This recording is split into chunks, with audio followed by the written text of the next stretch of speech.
Goddamn. Wow. Fucking. Goddamn is right. Holy shit. Bro, what was that pay-per-view, bro? Holy fuck. That pay-per-view was something. JB. My man. Oh, man. Fuck. That, dude. You know, wow. You know, bro, me and my man, Replay Mafia member JB, bro, we were just in the DMs talking about how, AEW only does good on pay-per-view. Well, it's been broken. I don't even know.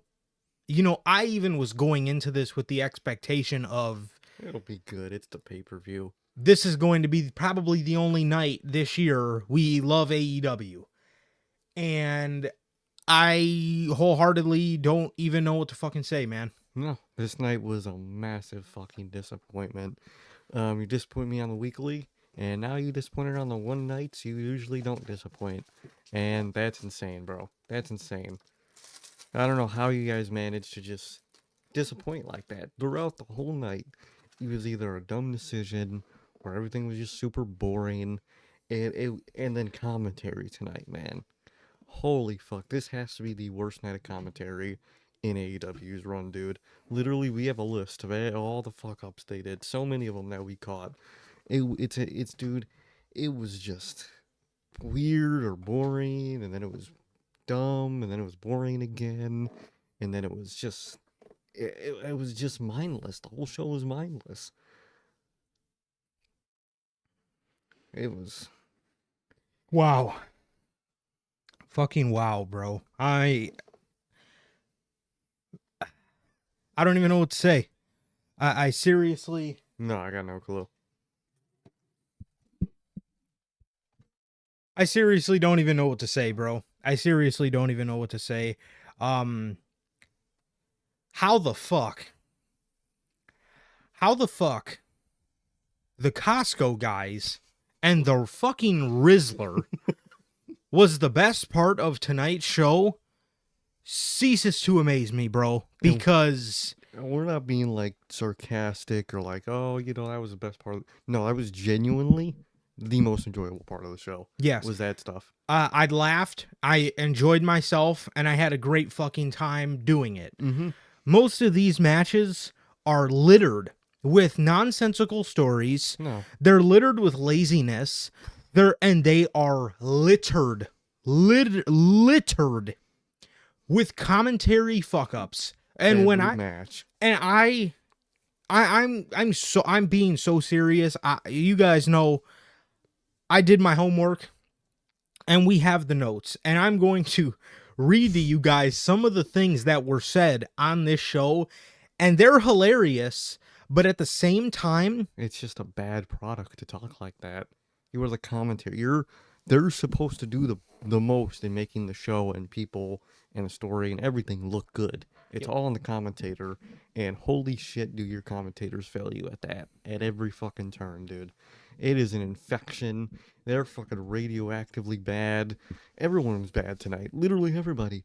Like, it's just so bad, dude. This commentary team needs a total recall, dude, because it's down bad. Every fucking ounce of it is horrible. I got fuck ups from obviously Excalibur, Tony Schiavone. Oh my God, please stick to in-ring interviews. Mm-hmm. I have fuck ups from Nigel McGuinness. That's what I'm talking about, how it's radioactively bad. This man, Nigel, walked into Chernobyl, which is the AEW fucking commentary team, and now he's fucking up too. That's how bad they are that they're making this dude fuck up. It's insane.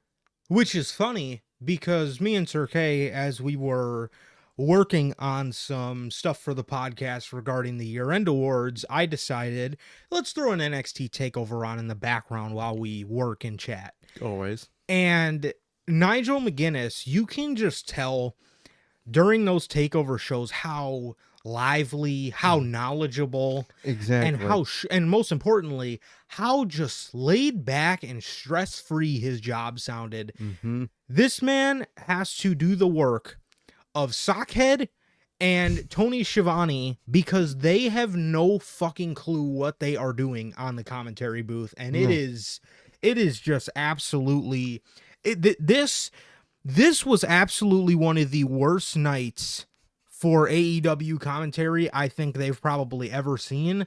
And I can't even explain to you. I can't even fucking explain to you how bad this commentary was. And we're going to talk about it because, again, I got the notes and we're going to talk about it all. And this was just, I can't even. Dude, it was so bad. Like, dude, and you mentioned stress, dude, and that's like the perfect way to describe commentary. They sound like they're stressed 24/7. Like, they got a fucking. Their fucking cog is spinning full speed 24/7 throughout the entire show, dude. And you could fucking tell, dude. Dude, it is horrible. It's genuinely the worst it's ever been. This night is legendarily bad for their commentary. Fuck up after fuck up. I seriously reiterate, man, how the fuck was the Rizzler? The genuine best part of the show. No, not even joking with No. you, bro. How the fuck was the Rizzler and the fucking Costco guys the best part of the show? And not only was it the best part, it was the best part coming into the show. It was the most advertised. It was the most hyped up. That was going into the show the best part, and with the show, it was still the best part of the show. How do you manage it? You claim this is where the best wrestle, and most of the night, I didn't give a fuck about the wrestling because most of it was matchups I didn't give a fuck about, dude. You expect me to care about Ricochet versus Takeshita, bro?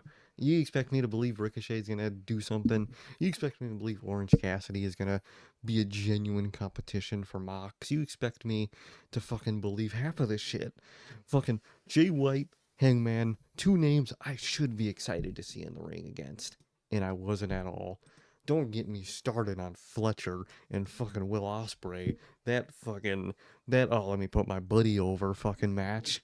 It's insane, dude. It's an insane fucking fail tonight. It was down to its core an insane fail. They had like two good matches that like I paid attention to and I really liked, and that's about it, man. That's three if you're counting Costco guys, and that's about it, dude.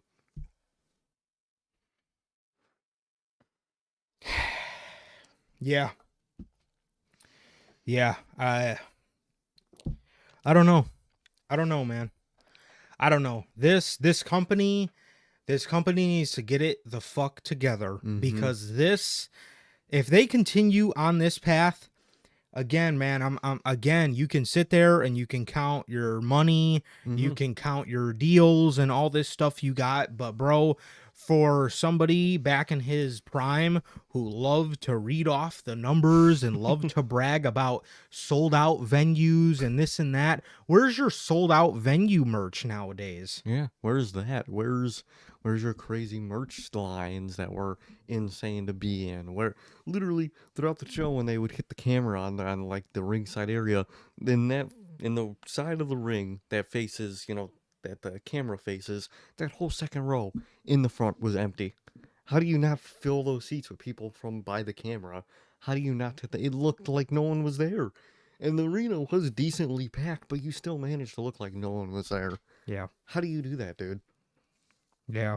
I mean, yeah, I don't know, man. I don't know. And they're very lucky that they still have venues like Newark, New Jersey, where people are willing to come out to the show, and even Chicago too for like All Out. But even for a show like Dynamite, this upcoming Wednesday, bro, they have less than 2,500 tickets sold in Wintrust Arena, and I've been to a packed Wintrust Arena. He's been to a packed Wintrust Arena. We've been to a packed fucking United Center for this company multiple times. What the fuck happened? We know what happened. It's fucking Tony Khan. He took over, and it's matches this and fucking that's it. It's just a look. It's just a graphic and a match. That's all this company is. I don't know, man. I don't know. That is this is not good, man. This is not good. This show was incredibly lazy. This show was again, it was incredibly lazy. It was filled with just nonsensical decisions. It was filled with it was filled with God, it was littered with commentary fuck ups, and it was just Man. a show that you have no care in the world for. You honestly have no care in the world for it, man, and it showed. And it showed, man, because the show tonight, and oh my God, don't even get me started on that ending. Oh man, what was that clusterfuck of just send these people that people want out there, and you're act. We'll get to it, man. But they're if it's not Darby, dude, I swear to God that defeats all this. And hey, from that ending, I don't think it's gonna be him. You failed. You You failed everything. you dead ass sent people out there just because, just to try to garner some sort of excitement for the ending, just to have a nice hype to the end of the show. That was your fucking Full Gear ending. Like, how would that ending lead me into Dynamite? How? Because I'm just confused. Directionless. It's directionless. I only thing I know that I'm expecting on Monday, even after this pay per view, is fucking Chris Jericho versus Ishii. That's all I know is gonna happen. There's nothing that you can say. Oh, this might happen. Oh, that might happen. Nothing. There's nothing. None of it throughout the entire show. It was just match. Oh, it ended. Boom. That's all it was. That's all this company is. It's insane, man. I don't know, man. I don't know. But what is going on, everybody? Welcome back to another edition of NHP, man. Another edition of your Full Gear 2024 review. As again, welcome back to another edition of your post-show review, man. If this is your first time watching, you guys do not know how the show works.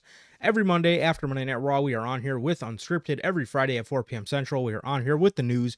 And for the pay-per-views for WWE and AEW, we are live directly after the show goes off the air with the post-show review, man, just like we're doing tonight with Full Gear, just like we will be doing in 7 days time, well, 6 days now, with the Survivor Series review. And yeah, we will be live, obviously, like I said, directly after the show goes off the air with the show reviews. If you guys did miss yesterday's edition of the news, that is not available yet, but it should be available, as well as this episode of the Full Gear post show tomorrow evening or tomorrow night. I should have these up for you guys. So yeah, but if you are looking to find us on all platforms, that is Anchor, Spotify, Google Podcasts, Apple Podcasts, and if you want to see it first, join us right here live. Like I said, every single Friday at 4 p.m. Central, as well as after the WWE and AEW pay-per-views with the post-show review, man.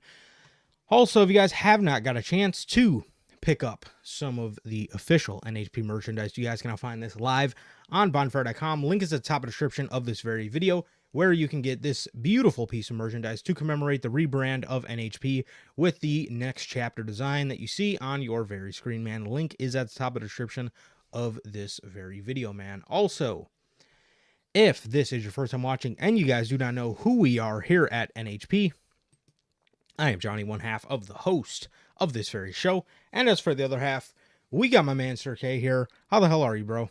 You know, man, I was doing good till about 7 o'clock today, man. That's when the main show, the Full Gear, started, and that's where the night fucking dropped, man. It was a good day so far.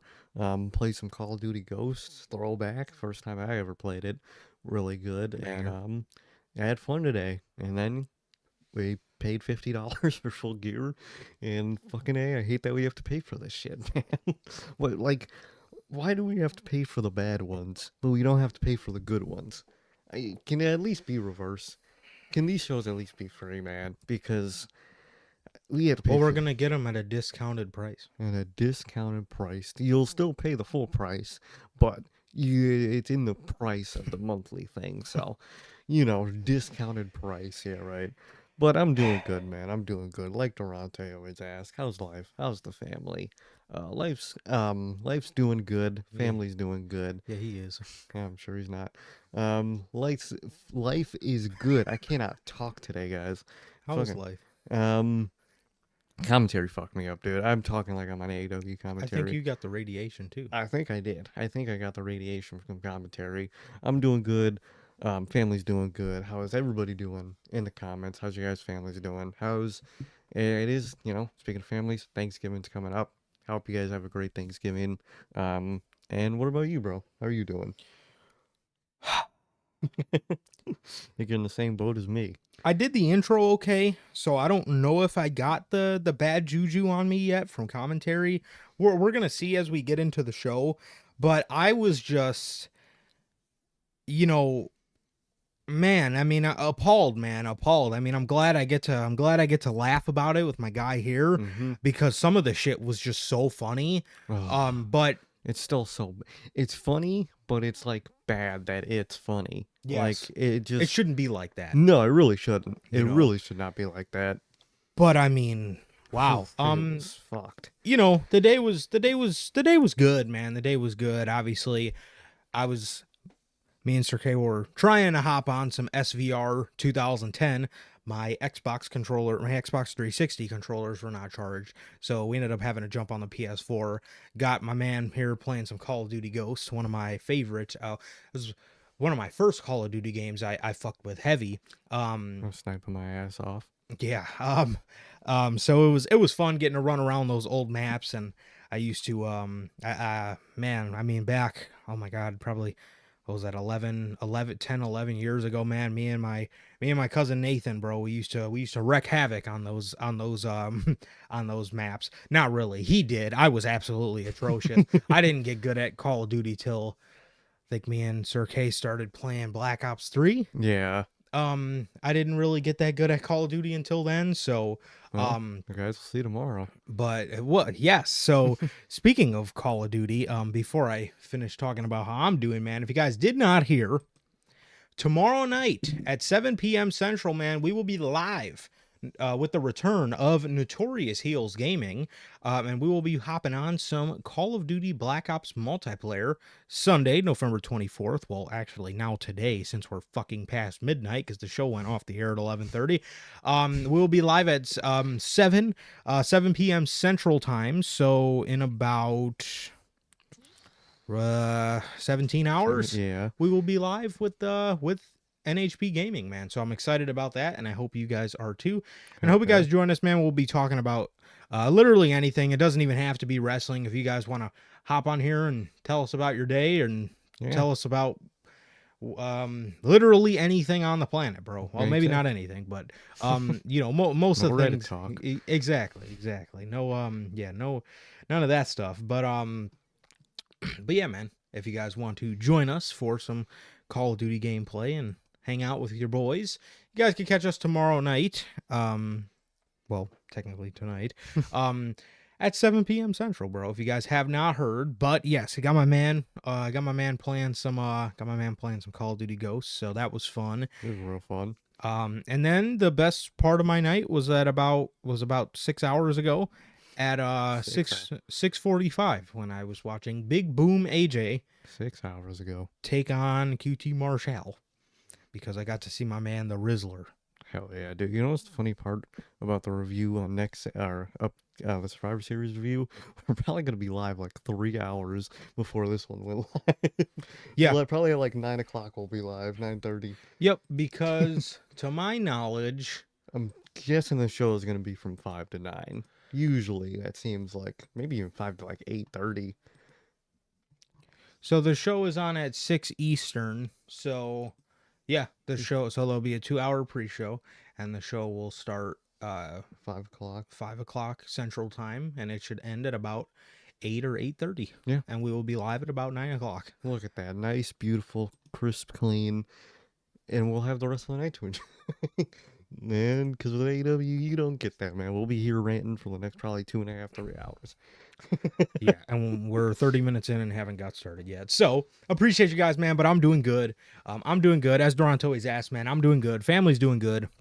What about you, Durante? Logan, Bell, my man Flex. How are you guys doing? Thank you guys for joining us, whether you guys are here now or a part of the Replay Mafia. My brothers, JT and JB. How are you guys doing? As always, thank you guys so much for joining us, man. And, yeah, bro. Well... Yeah. Let's go ahead and move the beautiful Full Gear NHP logo to the side. It was beautiful. And get started talking about some of the matches. Well, The matches on the pre-show, there were 3 of them. Anna Jay defeated Deonna Purrazzo and with Taya Valkyrie in her corner. All right. Buddy Murphy, yes, Buddy Murphy, he defeated Dante Martin, Commander, and the Beast Morton. Oh, Beast Morton. Good lord, man. Apparently I saw he did like Rhea Ripley's entrance. Basically, he did like the stomp in his entrance. So Did he? that's cool. Hopefully that's a tease to. Hopefully he'll be with her in Job too. Because God forbid, get the whole group. Please. For the love of God. Please, yes. Buddy, Brody, Malachi Back, and Julia Hart. For the love of God, bro. Yeah, so Buddy Matthews defeated them in a fatal 4-way to show off good athletes. Good athletes. Or I can't remember how Tony. It was like they didn't say the high flyers, but like the most agile people on the roster or something. It was some stupid shit like that. That was like the tagline of the fucking match. It was like showcasing the most agile guys in AEW roster or some shit like that. It was a stupid fucking tagline. Why? Why are you putting this on the show? I don't understand, man. I don't think this benefits anybody, especially not the viewers. Not at all. Not at all, bro. Yeah. So, God, I can't remember how they worded it. I know they put out some goofy ass tweet. Was it AEW or Tony Khan that put it out? I checked Tony Khan. I didn't see anything on his, but fucking A. It was.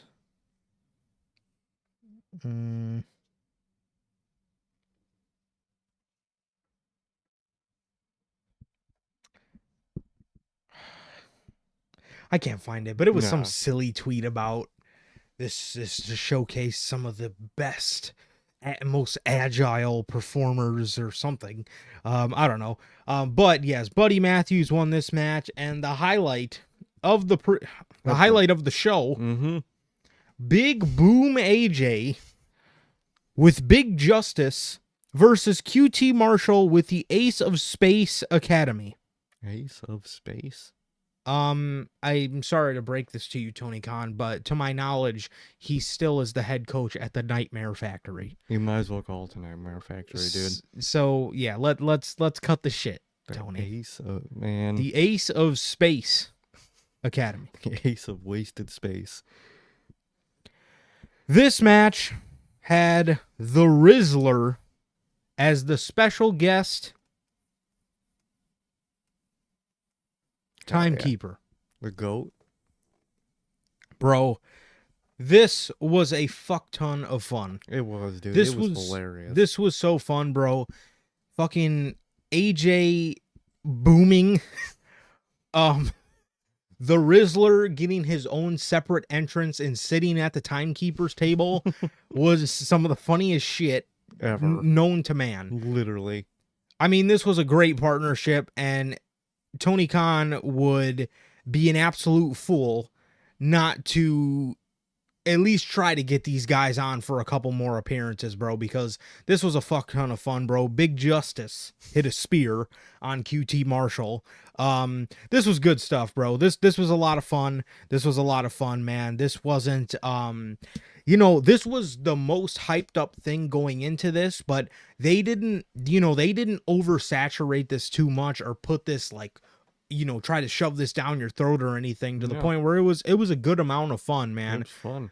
It was a good amount of fun. They kept this stuff on Rampage, or they kept it in like backstage segments and stuff. So, it didn't completely oversaturate everything, but the way AEW Dynamite has been, they might as well have, because yeah, man, I mean, this was good, man. This was good. This was a lot of fun. And the Rizzler appearance was, it's gotta be that is how the fuck they constantly brag about their roster and they brag about their roster and they brag about how good their fucking matches are. to have a celebrity or a social media appearance from somebody like the Rizzler and the Costco guys and have that be the best part of your entire show, in my opinion. It's not a good look for you guys. Yeah, and it really goes to show that your 5-star bangers, you can take them all and shove them up your fucking ass. Because they don't work. They don't work. They're not working. You don't got no one in the shows. You don't got no one showing up to Collision. You got to cancel Rampage. It's not working, dude. Interest is at an all-time low, except this weekend where all anyone's talking about is your partnership with the Costco guys and the Rizzler. That's literally your biggest part of going into the show, and it was the biggest part about the show. Yep. And it just goes to show what you should be focusing on is story, because that's when people care.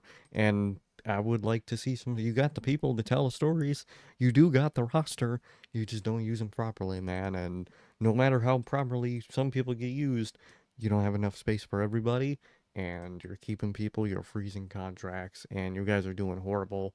And stuff needs to change. How is a celebrity appearance the best part of your night?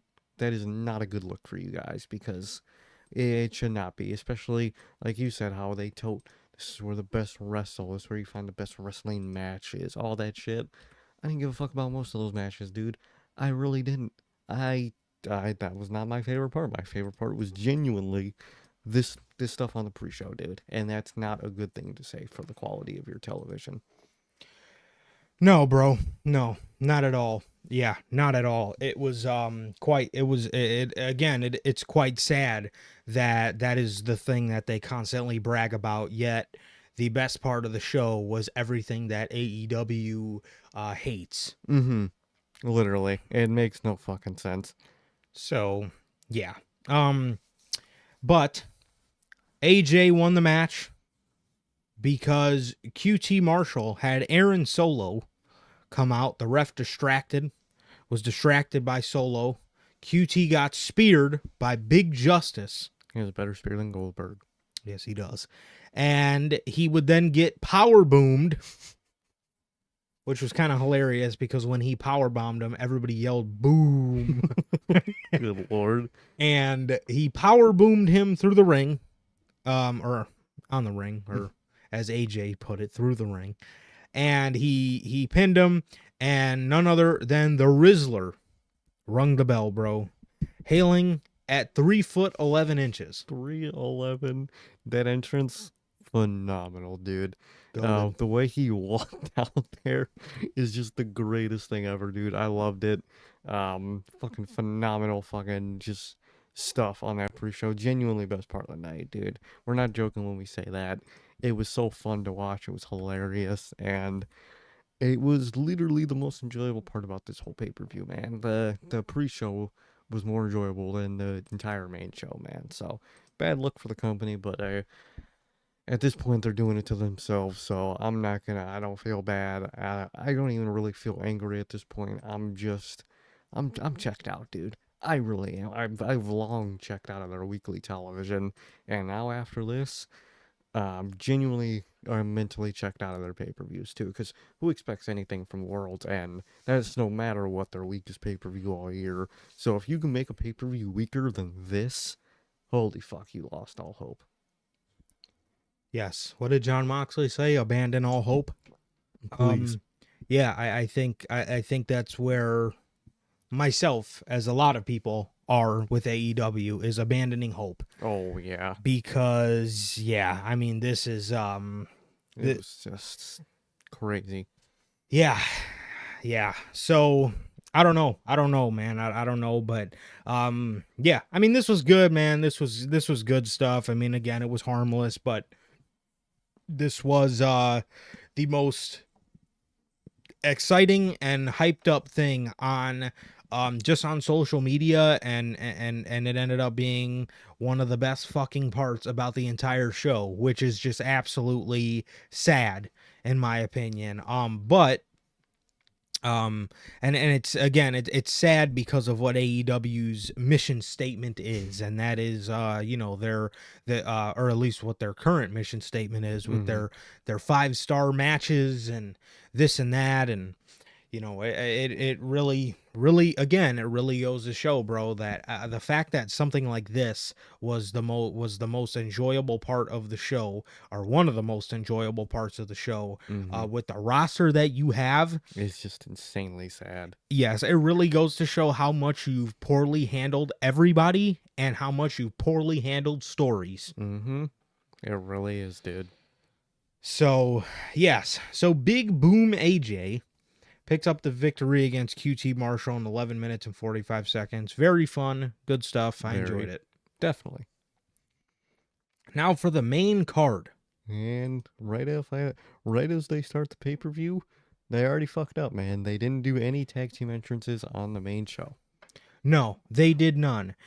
And there is the story of this match is Max Caster and Anthony Bowens are fighting and are on the verge of a split.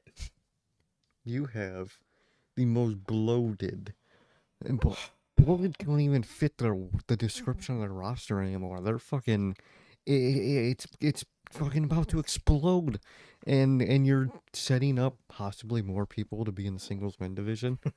Dude, are you absolutely fucking stupid? Yes. Like, you don't use anybody. You fucking are freezing people's contracts and let them go to the indies. You're holding people's contracts. You're extending them, and you have a bloody roster of most people you don't use.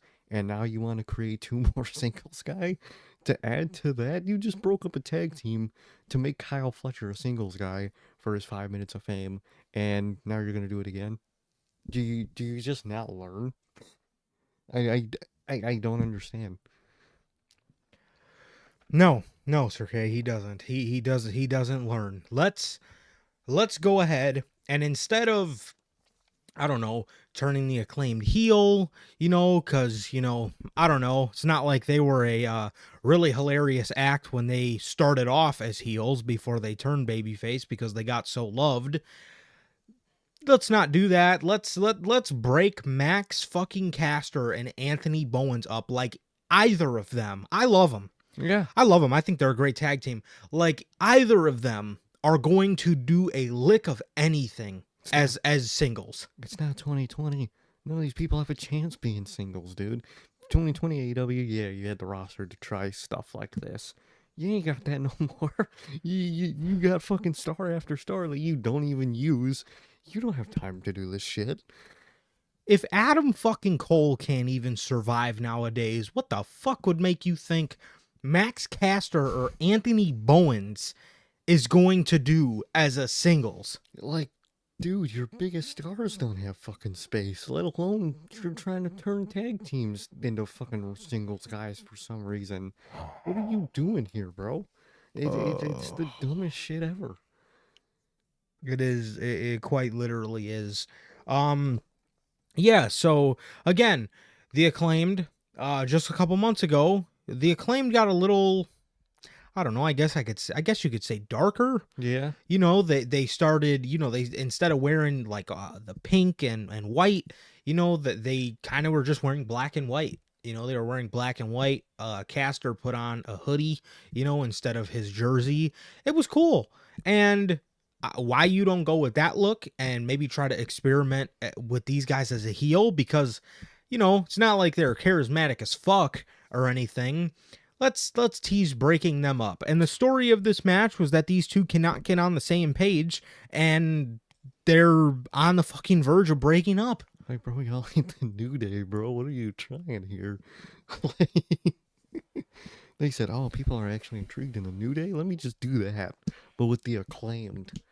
What? What are you doing here, bro? It's not gonna... No one's gonna be successful in the singles division out of this. And again, it's not even because of those two individually. Your roster. Dude, like you said, Adam Cole, Jay White, none of those people are surviving. How the fuck are these two gonna do? Why are you teasing that? Jay White has not survived the AEW singles men division. You think you can make more? You think Kyle Fletcher is going to survive in the next 2 months?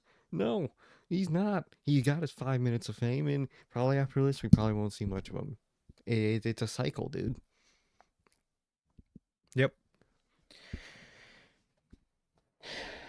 You think Mike Bailey's gonna be used for much after his debut? No. No, he's gonna be used for. And the fact that he's not in C2 concerns me even more. Oh yeah, he's just gonna come in, do a couple probably like face Ricochet or something, and then call it a day. It's insane, dude. I don't know why people are coming to this place. Well, it's to shoot vignettes and complain at home for 6 weeks. So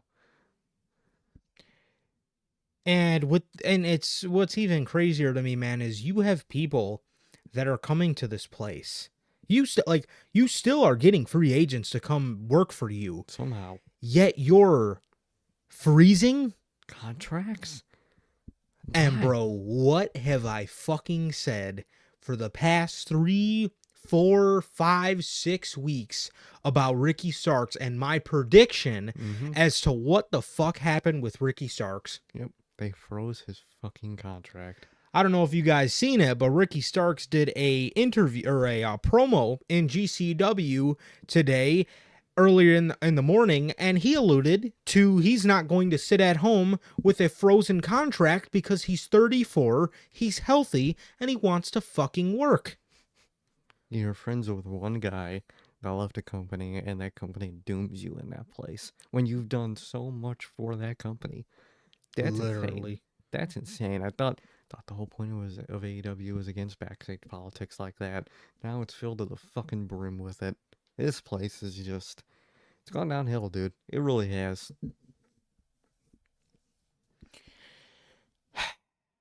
Yes. Yes, it has, bro. But Ricky alluded to his contract being frozen, and just like I said, for a long time, a very long time now, Ricky is I had mentioned that I thought Ricky's contract was frozen because there was all this chatter. Oh, Ricky's up in August. Oh, Ricky's up in September. Oh, now he's up at the end of September. Now he's up in October. Now all of a sudden this guy's getting announced for indie companies in January. Sounds to me like his contract got frozen because Ricky Starks has had a couple lengthy injuries with AEW. They tacked that shit on. And why are you doing that again when you're getting free agents that are Bobby Lashley, MVP Shelton, Mike Bailey? You're getting people. Why are you freezing me? And you still have people you haven't even used yet in your roster, dude. Why are you stopping people from leaving, dude? Let them leave. It'll only benefit your company, bro. I don't. Tony has some weird thing about image and people going to the other side and people like, bro. It doesn't really make you look that bad. If someone leaves and they do good and your show's still good, no harm, no foul. It is what it is. That's business. But you can't handle business. It's the Vince mindset of back in 2019 when Vince was hoarding talent. Mm-hmm. He didn't want to make it look like everybody was jumping off the sinking ship. And that's what he's trying to do. And what ended up happening? It got so bloated, he had to just do mass firings. It's going to happen in AEW, dude. It's going to happen, and people are going to hate that day. But at this point, I wish it was tomorrow. For the sake of these people. It's better for these people to be let go and do what they want to do instead of just sitting at home and doing nothing. Yeah. Come on, dude. You don't think Black wants to be in a big program somewhere? Or Malachi Black, I'm sorry, according to commentary. You don't think obviously people like Ricky Starks. You don't think guys like Will Hobbs, fucking Jay White, all these guys. You don't think they want to do something?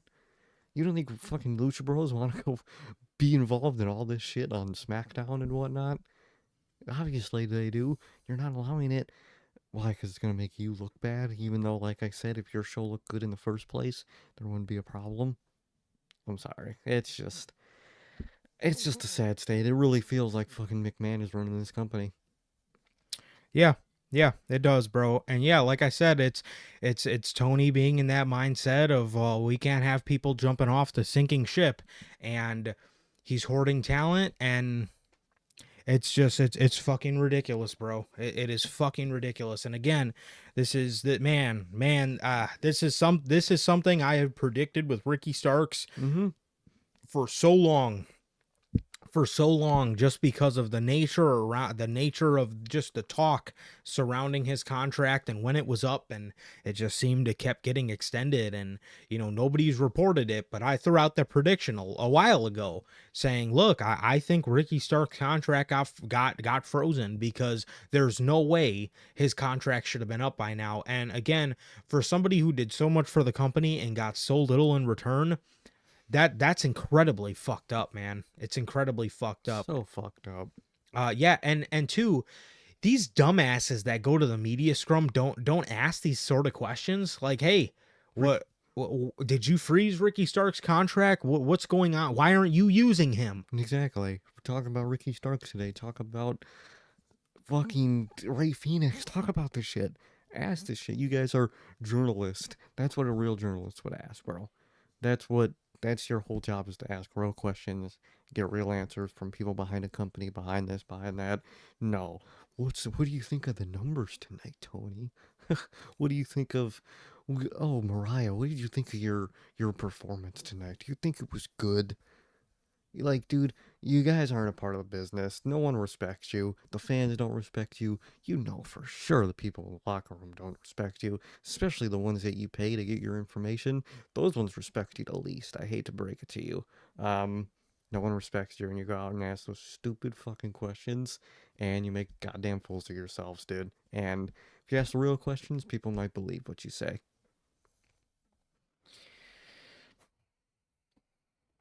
The match starts. Malachi Black is doing his kicks to Isaiah Cassidy or Mark Quinn, one of the two. Or what did Tony Schiavone call him at Wrestle Dream? Oh, Zay or Quay. And he is doing his kicks, and Excalibur calls him Malachi back. Malachi back with the kicks. Malachi back. That was the first one out of a whole night. And that is the first of a entire night. Entire night of fuckery on commentary, dude. It was fucked. It was just the first thing. It was a laugh, and then it was another one. And it was another one. And throughout the whole night, it was just a fuck fest of bullshit, dude. It was insane. And yeah, dude, that match was it was a match. I mean, you could say that much. It would have been nice to get the entrance, especially when the Acclaim's entrance played a lot into the match story itself. You think you would actually put that on the main show that most people actually watch? You think? But no, we'll just have people damn near confused the whole match to why the Acclaimed are arguing most of it. So that's just great work from your production team, man. Great, phenomenal work that you guys did. And I completely understood that whole match. I didn't have to go on Twitter to look at what happened earlier to see, oh yeah, that explains it. So, just bad storytelling, dude. You finally do some storytelling, and you can't even do it right. It's so sad, the state, man. And again, I don't know why they did the Fatal 4-Way. You could have had each one of these teams face them individually and put more value to your tag team division. And you just throw all the competition at once and call it a fucking day. Don't know how you expect anyone to care about your tag team wrestling when you don't care. Yeah, not in the slightest, bro. Not in the slightest. Yeah, not in the slightest, man. And yeah, yeah, like you were saying, it definitely would have added more importance to the tag division, to give them one-on-one spotlights and make the division feel story focused. Yeah. Instead, you decide to make a clusterfuck out of all this. Why you couldn't just put them against, since the story of the match was the Acclaimed and their miscommunication, why you couldn't have just put them against the Acclaimed and have the Acclaim's miscommunication cost them the match, which it did here anyway? Why the Outrunners and the House of Black were needed in this at all? Just to take a needless loss is stupid, dude. It's stupid. The crowd's hating on Max Caster, and he's getting pissed off back at them. Again, like I said, the story of this was their miscommunication. He tagged in Bowens to go for a to go for the what is it? The arrival and the mic drop, and Bowens was doing something else. Caster was waiting for him on the top rope. They started arguing. Bowens ended up getting taken out. Private Party, as Max was on the top rope still, hit Gin and Juice, and they pinned Max Caster to retain the championships, as Max Caster was out here dressed like a fucking ROH young buck. Yeah. Well, he had the pants with the tassels. I didn't know what was up with that, but it's insane to me how you did nothing with these guys and they had the fucking match of the year in 2022 against Swerve and Our Glory. How do you just not see Like, like just a use world them. of potential in them, and you're teasing a breakup angle? I don't understand, dude. And you know who else would, just do a breakup angle on a predominant great tag team? Vince McMahon. He did it to fucking Enzo and Cass. He did it to like 3 other tag teams in 1 year. And you want to do this with Acclaimed, one of your premier tag teams? I don't fucking understand, dude. Well, he has a new Acclaimed now, and they're the Outrunners, and he doesn't care about the Acclaimed anymore. No, that's how Tony Khan works. He has talent. He gets new talent. He likes new talent. He gets rid of old talent. And then the new fun talent gets stale because they have no competition, because you got rid of his competition because you're a fan of this now, and then the cycle continues. That's with tag teams. That's with singles men, women, everything. That's Tony Khan's method, dude. That is, he's literally a rich child who gets bored of his toys, buys a new toy, forgets the old one. Is the definition of a spoiled rich kid, dude. It's insane, bro. It's insane. It is. It is. They gave them back their Shots theme song, Which was great. I love that. I did not like the Red Solo, No, Flex on 'em. that shit was ass, That was dude. horrible. Yeah, that shit was. Shots is a great theme song, dude. It's a vibe. It's catchy. It gets the crowd, it gives the crowd involvement. I'm sorry, nobody in the crowd is doing this while you guys are coming out like a fucking pair of fucking dumb fucks. Literally, everyone just yelling shots. It's a simple chant to do a fun one. Yeah, you can have your fucking child yelling shots. They got no clue what they're doing. No It'll be idea. hilarious. It's great, dude. It's a great thing. So I'm glad they gave them that back, man. I really am. Yeah, I was not a fan of Flex on them. Flex on them. Good lord. But yeah, that was that. The match was okay, but again, the story here, the whole story of the match, other than seeing Malachi back, what, what the whole story of the match, bro, was the Acclaimed. So why the Acclaimed? Why this match just wasn't given to the Acclaimed? I don't fucking know. I don't know, because again, the whole fucking story of the match was Just the Acclaimed arguing and costing them and everybody the match. Might as well have made it a one-on-one. And you might as well have done that for every one of these individual teams. Make it a one-on-one. yeah. That was that. And for the next match on the show, MJF versus Roderick Strong.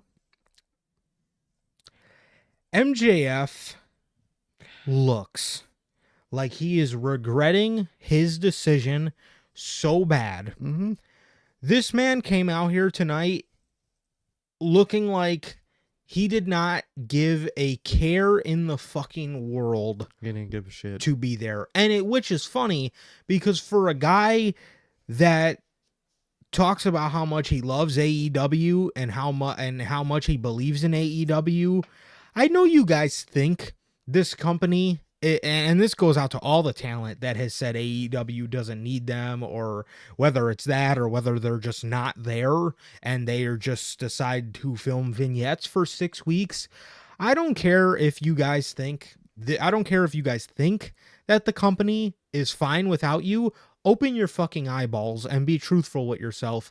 This company needs you. Look at what is on television right now. This fucking place is a creative wasteland every fucking week. Every week, this pay-per-view is a creative wasteland. They need you. Stop sitting on your ass at home, filming vignettes, and go to fucking work, bro. You work 2 days a week. Okay, go to work. It's that simple. And you mentioned it earlier in the night when this match was happening, but you would think a guy like Max, when AEW's at its fucking worst, you think he would step up and try to do his best to make interest into the company and do his best. He hasn't. This has been the most bland, basic, effortless work he's ever done, dude. It's the most generic and beat for beat most generic MJF shit ever. Oh, gotta go through hoops to get to me. I'll be at my house while you do these hoops to get to me. Oh, I hired someone to mess you up in the middle of it, so it extends it longer. Oh, I actually wrestle, and then I go out there and I wrestle and whatever, and I go home. That's this whole thing. It's this whole thing, and it's so sad to see coming from a guy that's stayed here for some reason. You would think he would, elevate the place he stayed at, but he's just, and again, we don't know that story, if that story is true, that if it's MJF that didn't want to stay heel, or if it's a Tony Khan thing. I would really like to get that confirmed at some point, because I want to know who's at fault for this shit, because They fucked him up. it fucked him up. Either he fucked himself up, or Tony Khan fucked him up. One of the two happened, and it's a very sad look for both. Which either way, MJF, the character, has been fucked up. Oh, it's And, dead. and that, again, for a guy that touts about how much he loves this company and how much he loves AEW, bro, the fact that this company and MJ and these people know it. They can sit there and say AEW doesn't need me. They're doing fine. You can sit there and lie to yourself and lie to the interviewer or whoever's interviewing you all you want. You know damn fucking well that this show is in a creative fucking heap. Mm-hmm. And you guys are sitting by and not doing anything about it, which is why I stressed how lucky they are to have John Moxley, because at Yeah. least he's fucking there every week and he's trying. He cares. He actually does want to make backstage change in the company. He always talks about it on these interviews, how thinks the mindset of a lot of people, the category of the cards, people don't care if you're on the lower card. He said everything matters and you should care about everything you're doing. Yeah. And nobody fucking does. The main eventers don't care what they're doing. So it's just a sad precedence, man, of everybody just being a spoiled brat backstage. This is what happens when you give people all this free time and all this money, and when they're so young, at the end of the day, sometimes you really do gotta earn it, man. And I think WWE can go too far in having you earn it, but look what happens in AEW when they don't do enough and everyone's a spoiled brat backstage. It's not a great either way. Yeah. Look, Max, I know you're out there filming movies, but pick one. Pick one. Pick one or the other, because it looks so bad. You show up looking like you don't give a fuck.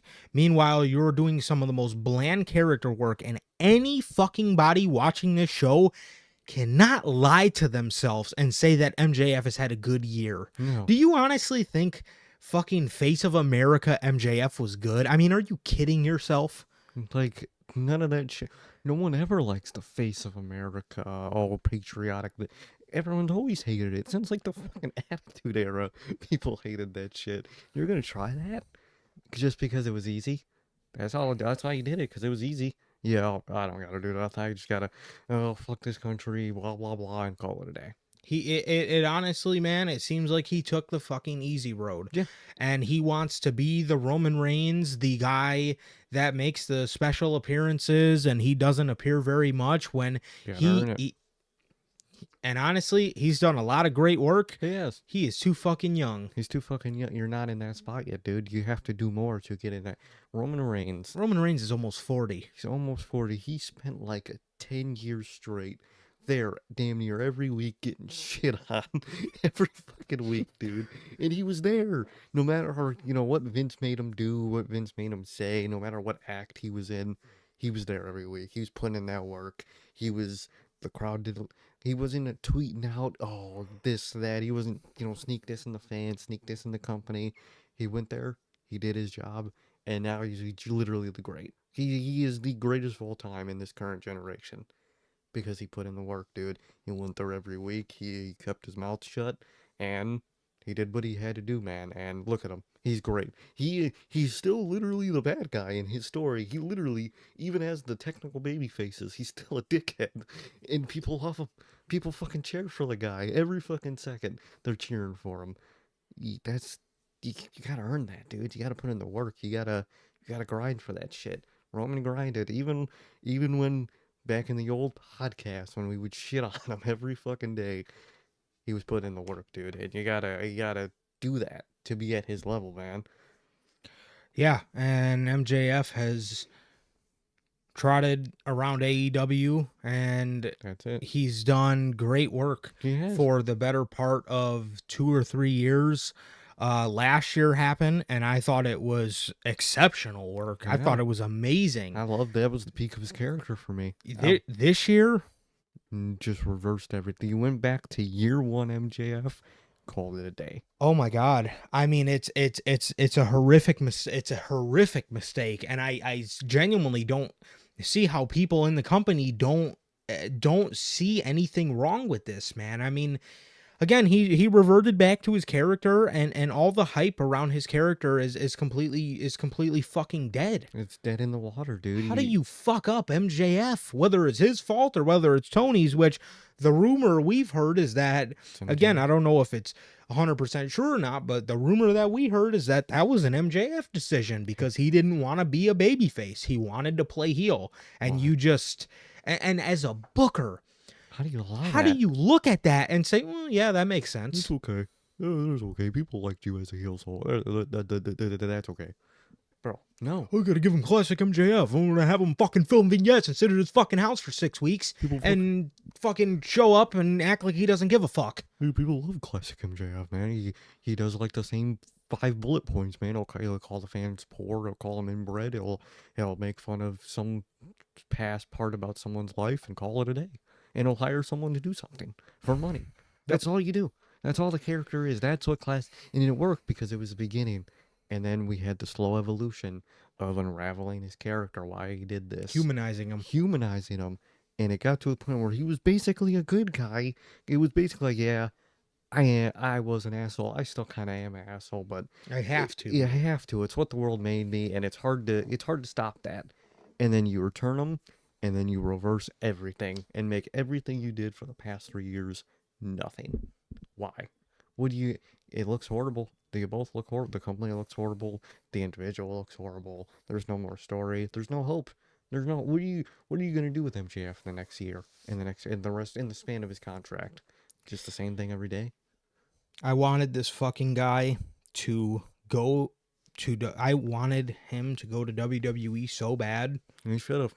Because they would, and this is why. They would have slapped that sense into him. Because they would have made fucking sense out of his character. Yeah. And he wouldn't be able to film fucking vignettes and sit pretty for 6 weeks and do your thing. And because look, if he was gonna go film a movie, they would have sent him to film his movie, and he would have fully committed to that, and then he would have been back and fully committed to that. Mm-hmm. If he's going to film movies, just keep him off television at this fucking point, bro. Just keep him off, yeah. Wait till him to come back.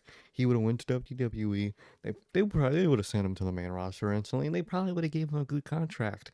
But guess what he would have had done to keep that contract? Work his ass off. We're going to have you do this. We're going to have you be on these shows. You're going to tell this story, and you're going to tell this story. You're going to commit to your character. You're going to go to work, bro. Because that's what you do. You go to work, you get paid. And AEW, it's just getting paid. No one's going to work, dude. None of it's earned. It's just daddy's money being given to you. Someone else's daddy's money being given to you. I don't know how his father allows that.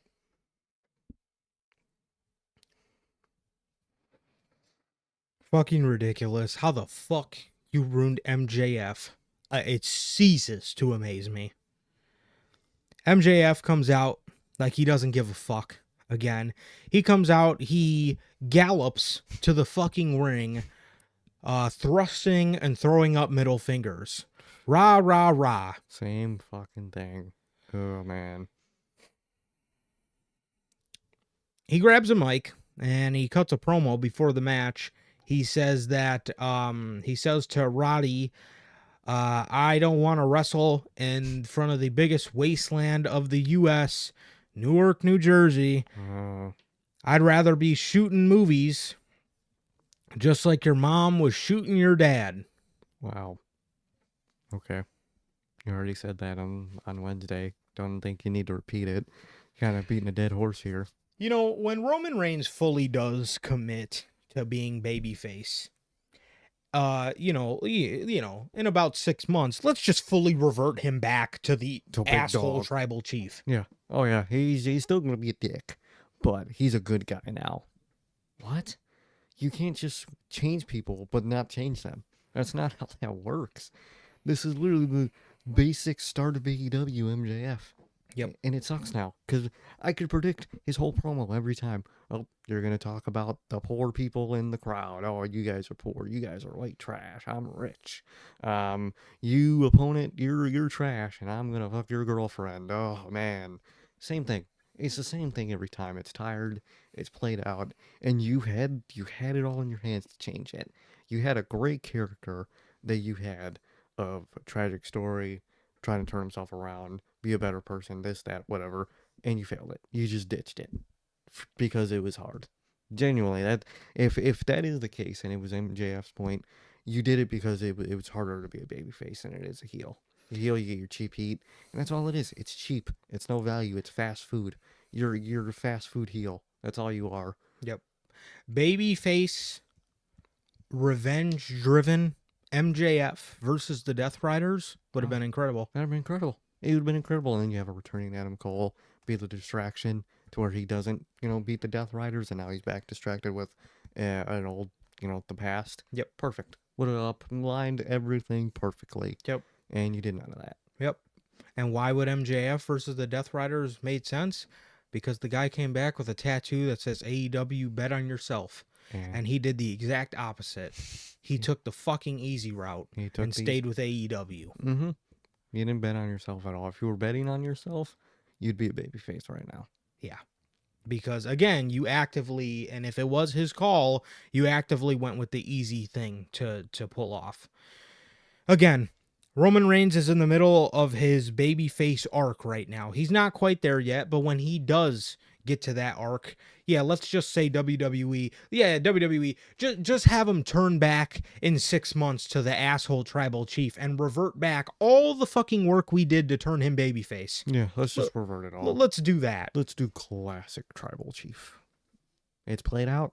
It's played out. I don't want to see acknowledge me for the next 2 years. I want to see a new Roman. Obviously, you might still say, but you know what I mean. I don't want evolution. You don't want him around here manipulating Muffin J in the face and shit. No, exactly. Evolution is needed for everybody. You need to evolve at some point. Yeah. AJ said it before. Right? It was more about just being at the top for too long. You'll get stale. That's how it is with characters too. You're the same thing for too long, you'll get stale. Yeah, Sting was pretty similar most of his career. You don't think it was at least a little different when he was in TNA, when he came to WWE, when he went to AEW? You got to do somewhat of change, and no one in AEW does change because it's hard work, and they are doing that. It's either that or they fucking change too much to the point where it confuses the fuck out of everybody. Which MJF falls in both of those categories. Exactly. It's either no change at all or a complete out of nowhere 180. You're one thing one week, and the next week you're the total opposite. No evolution. Yep. Which MJF, again, managed to fuse both of those things. He had managed to do a complete 180 from his character, from his babyface arc, do a complete 180, and then just revert back to the exact same fucking thing. Literally. It's insane, dude. He cuts the promo on Roddy.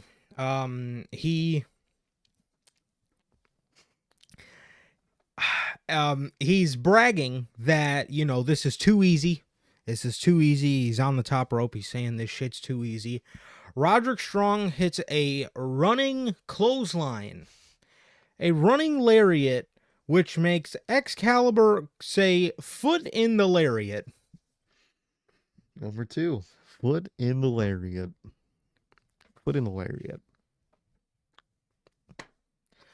Foot in the lariat. What does that mean? What did you just say, Excalibur? Repeat to me what you just said. That. It's literally just sounds at this point like just words pop up in Excalibur's mind, and he just says it because he's so stressed out. Just foot and lariat.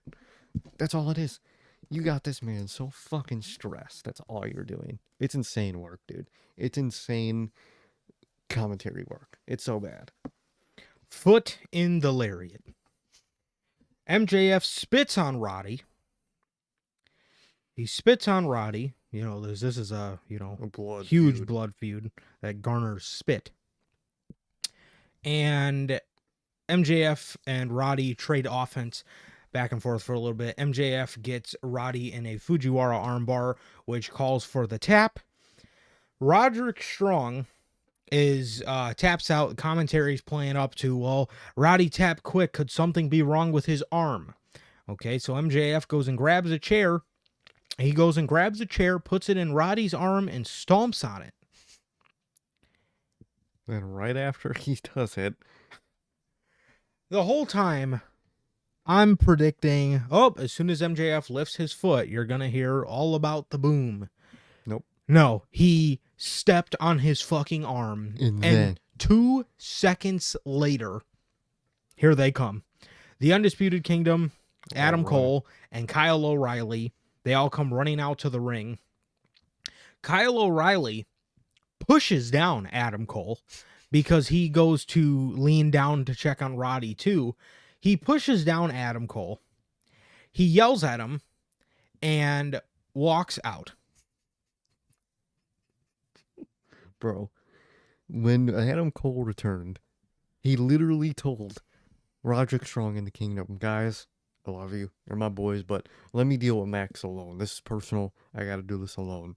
They involve themselves in the storyline, and you have Kyle O'Reilly get mad at Adam Cole. What? What? I don't, dude. They don't know what they're doing. I don't know what I'm watching. They don't know what they're doing. Kyle O'Reilly just fucking told Adam Cole, you're getting them involved and you're going to get somebody hurt. When Adam fucking Cole told these guys, you guys are my boys, I need to do this alone. And they're getting mad at Adam Cole as if he didn't fucking warn them to stay away and he needs to deal with MJF himself. Like, bro, what? Are you serious? Did you not know what you booked 2 weeks ago? Like, apparently not. Insane, dude. Insane, just backwards ass stupidity. This is just, I mean, oh my God, man. This is I don't even know what to say, bro. No, I don't even know what to fucking say at this point, man. This shit is egregious, bro. This shit is fucking egregious, man. What's up, Lori? How's it going? How you doing? Yeah, I mean, I don't even know, man. I don't even know. So, and again, this is a storyline where I have been very critical of Adam Cole as well as MJF because they fucking ruined one of my favorite storylines in AEW. And even here, I'm sticking up for Adam Cole because they're making him out to be a bad guy when he fucking told them not to get involved.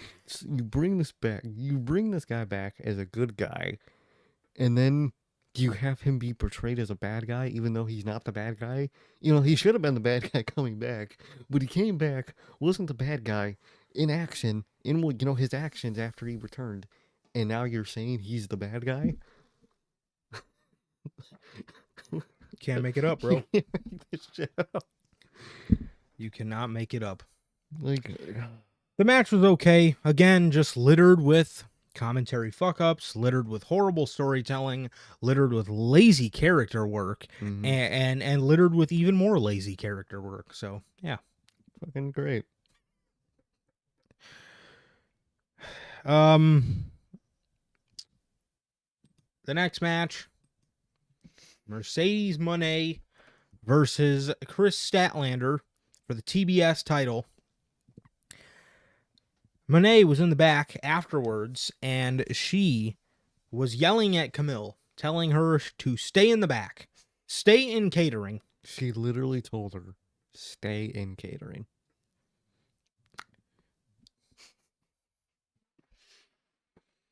Yep.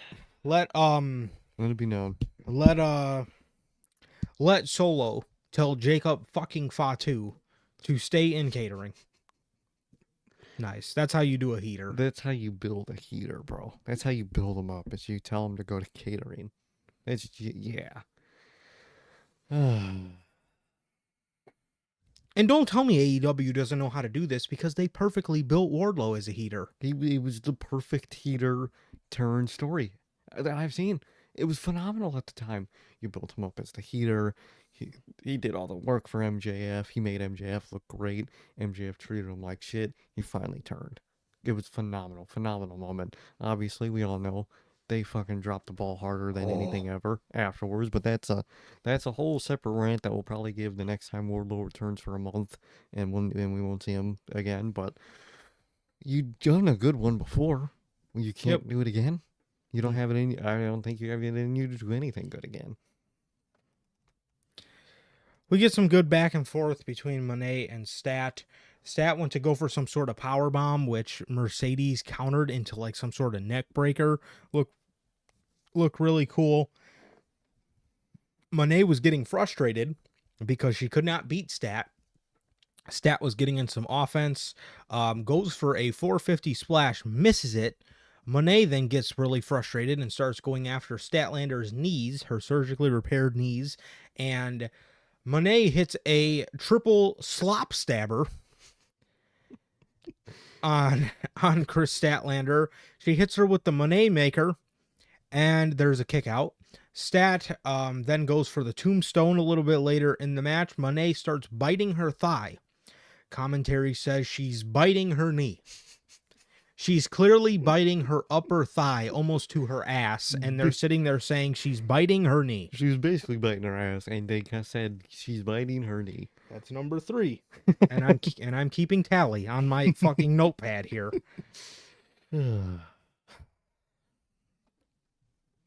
Horrible. Which I will say, this match was probably Mercedes' second best match all year.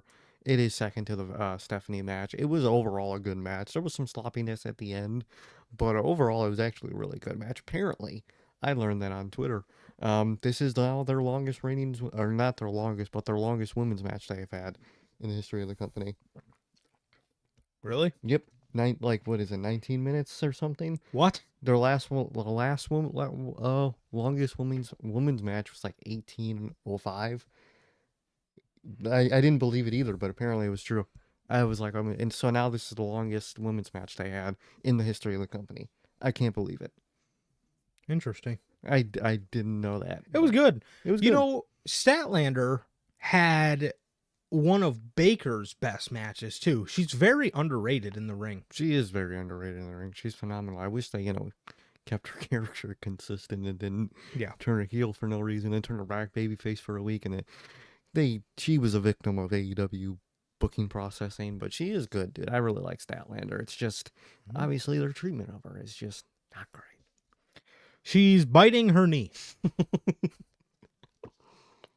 She then pushes herself down to the ground, which sends Stat thrown in front of her into the middle rope. She hits the middle rope. Monet sloppily rolls her back to a roll-up, and Stat is just done. Is it? After all that, hitting the ropes was what kept you down. That happened a lot tonight with a lot of these matches where someone would do something and then the match would just end. It was like damn near no one in the night fucking hit their finisher in a great way, and then, the match ended. Almost all of it was something random happened and then they finally won. After, they would hit like their finisher 2 times and the person would kick out, and then at the end they would hit just a random thing and they would win the match. It's not horrible. A lot of bad endings tonight to these matches. The fuck?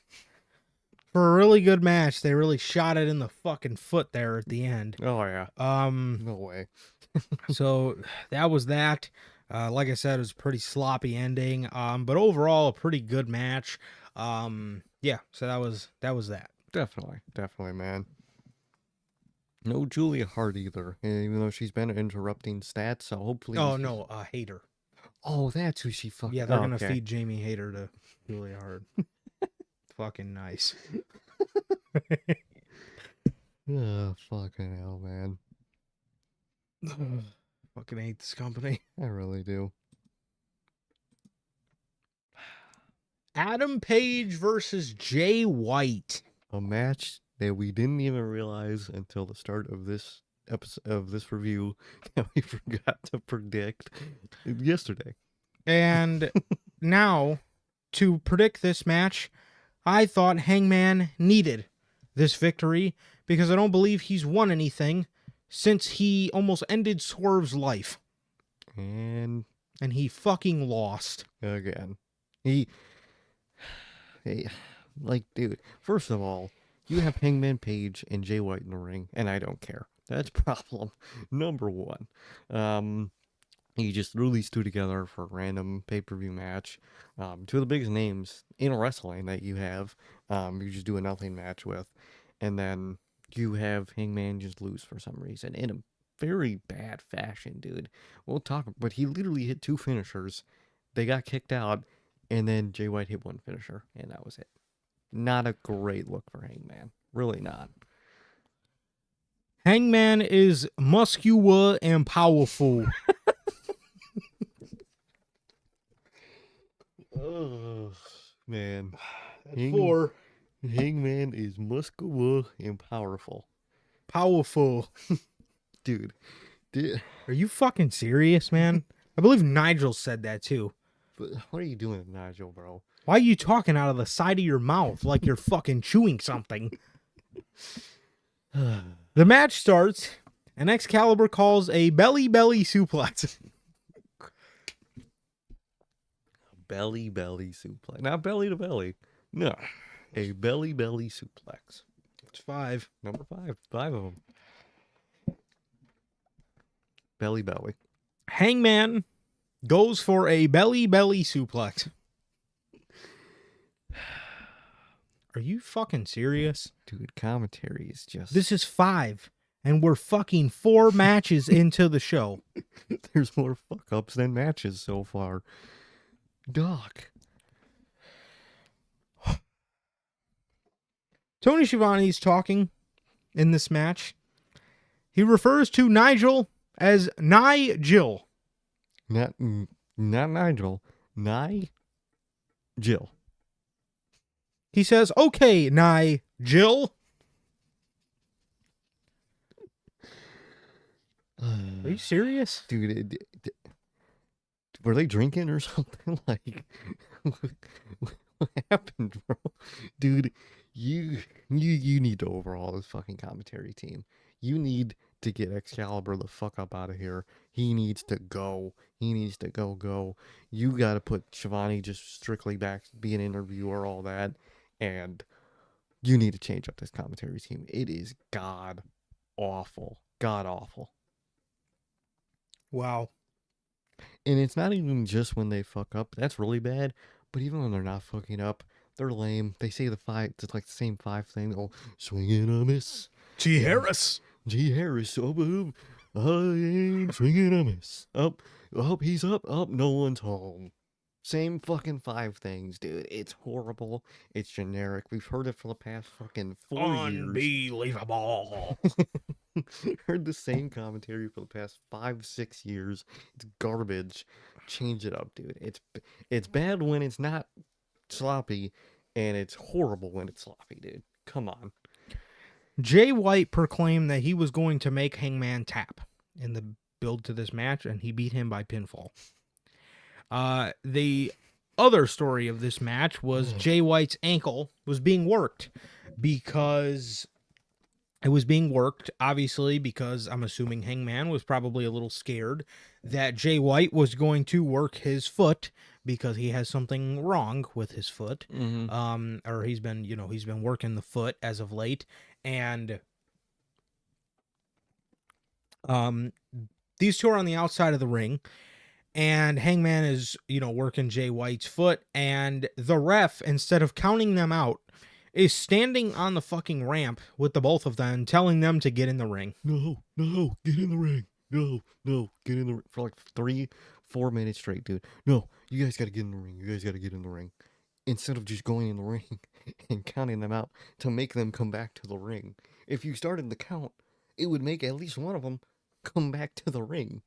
Horrible fucking ref work from these producers, dude. I don't know who's producing these matches with this ref work, but it's horrible, dude. I'm not one to really blame it on the refs themselves a lot. I think it should be more producer's fault, and whoever produced it is really bad. Unless, I wouldn't be shocked if AEW there was no producer and they just let the ref do whatever. Either or, it's a fucking problem that needs to be fixed.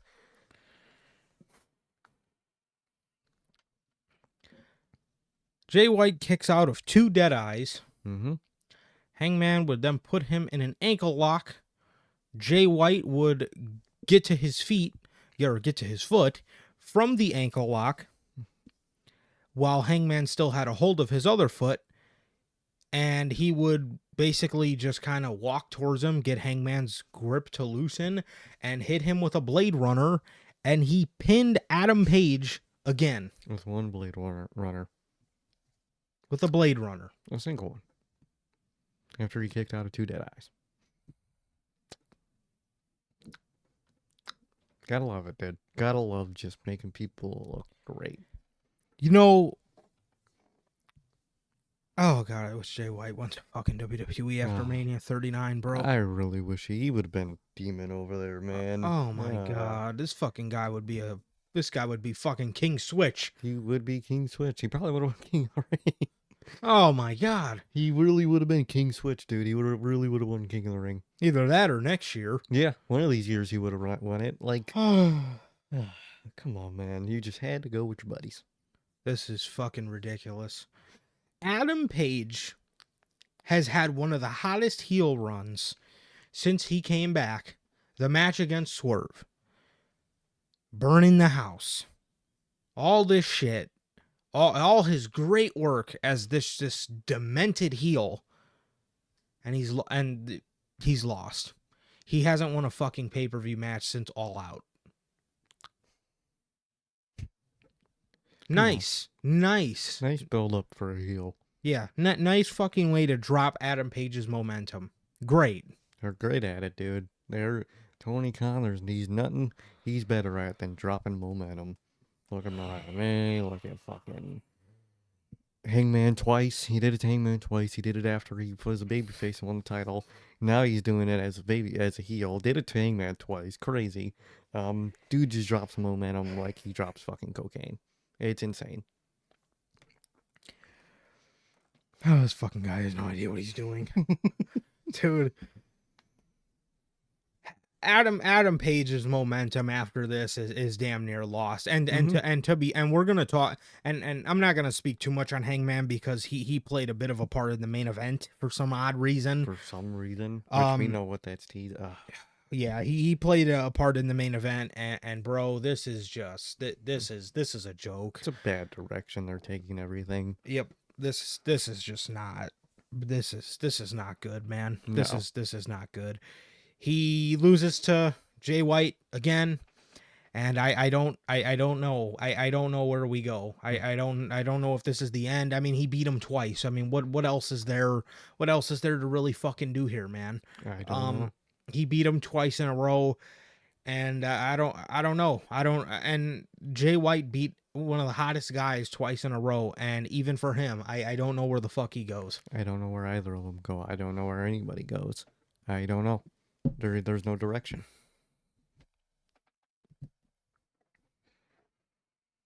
One of the most directionless fucking pieces of junk of a pay-per-view I've ever fucking watched. Oh, the whole show is directionless, and the aftermath is completely directionless. It's insane. It's incredible work.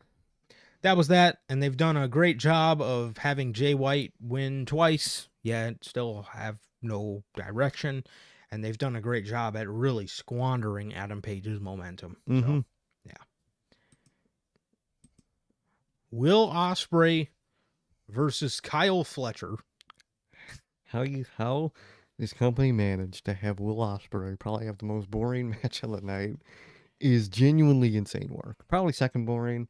I think the next match it would probably be the most boring of the night, but dog.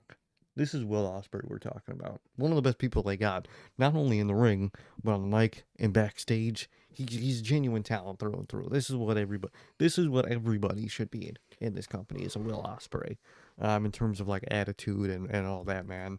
And you have him be one of the most boring parts of the night. And I get it. It was probably most of his idea to do this, with his friend and whatnot. But Tony, why'd you do this whole Kyle Fletcher thing in the first place, dude? Why? It's not. He's not going anywhere, dude. He's not going to do anything as a singles that isn't going to be forced. I don't know, man. And I do respect Will for putting his friend over and whatnot. Will is a phenomenal, respectable guy, man. But Tony, you should know how to run these people, man, and you do not. Kyle Fletcher had one of the corniest fucking entrances.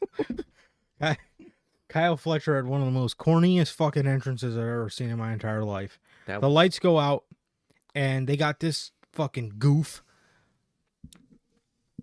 doing some ad-libs in the beginning of his entrance. I don't want to live forever. I just want to die a king. Bro, what in the middle school shit is that? It's what a fucking middle schooler posts on Instagram. Thinking they're fucking hard, bro. Thinking that shit's inspirational, man. You drop that shit. I don't want to die old? What was it? I don't even remember. I don't want to live longer. I don't want to live forever. I just want to die a king. So you know what? Which doesn't make sense because the whole idea of that type of phrase is, it's not about, like what you do now, how long you live. It's about, your memory. So you want your memory to die? Is what you're saying? You don't want to. If I was a wrestler, I would want my memory to live forever. I would, corny, and then this motherfucker is gonna come out in a Burger King crown.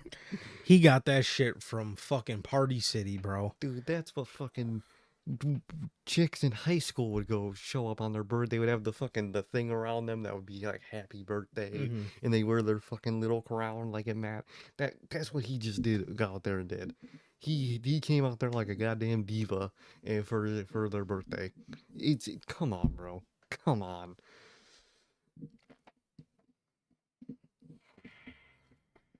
Brother. Good Lord. God. So, do you guys remember I don't blame you if you don't, but if or I don't blame you I don't blame you if you don't remember, but let me refresh your memory. Will Ospreay said in a promo, it was either last week or 2 weeks ago. He had said in a promo that the last time he's seen Will Ospreay, or the last time Ospreay seen Fletcher, Will was on his couch with his son, his little boy, and his little son was holding his hand, holding his left hand. Mm-hmm. Well, Excalibur says Will's son was on his arm and he couldn't feel it. he was somehow like a parrot sitting on his arm, and he couldn't feel it. That's what Excalibur said. He was sitting on his arm, homie. Dog. What? Will's son was on his arm and he couldn't feel it. He said he said his fucking son was holding his hand. How would he be sitting? Why the fuck would his son be sitting on his arm? What the fuck? Like, dude, do you not pay attention, bro? Like, do you not have notes? Do you not have notes in front of you of like just the general story for each thing? Bullet points. I remember when we seen the bipolar rock and roller documentary for Mauro Ranallo. You have fucking bullet points. He just has bullet points on the character, on the story. It's that simple. It's that obvious. You need to do that. Eh, Insane, bro. Insane work. Fucking sat on his arm. Will's son was on his arm. This commentary is horrible, dude. It is horrible, dude. I can't wait to see the end of the show number of the fuck ups that we just counted. There was probably some we didn't catch. I am reaching my fucking world's end. Ugh, No pun intended with this fucking commentary team. it's so bad. It is so bad. Oh my god. Will Ospreay goes for a hidden blade. Kyle counters it with a lariat. First of all, the ending of this match did pick up, but the beginning of it was rather fucking slow as fuck, man. Fucking. This was definitely his worst pay-per-view match all year. Oh, 100%. It was just boring as fuck through and through. Kyle is just, he's there, I guess. He's a wrestler, and that's about it, man. Will Ospreay was he was a tough carry job, dude. So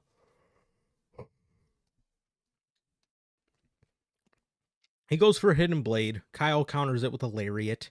Will gets up as Kyle goes to run at him. Will catches him with a hidden blade from the front. Kyle Fletcher tombstones Will Ospreay on the steel steps. He tombstones him on the steel steps, man. He then hits sort of like a tiger driver, but in tombstone position, if that makes any sense. Instead of like he more so it's hard to describe, but it was like he had got him in tombstone position and then hit him or landed him the same way you land a tiger driver. Yeah. So that was that. Well, okay, so basically the only difference was he didn't grab him by the hands, like you No. know how you lock the hands during a pile driver. It was, or during a tiger driver, it was more Lock the just a body. tombstone. Yeah, you like lock the body. Yes, exactly. Mm-hmm. Exactly. So, Will then goes to go for a hidden blade, but his arm is numb because of the two pile drivers that he, or tiger drivers and pile drivers that he just took. And The one his son sat on. Yeah. Apparently. His son sat on his arm. Oh, Fuck man. me. God. And his arm basically did not work.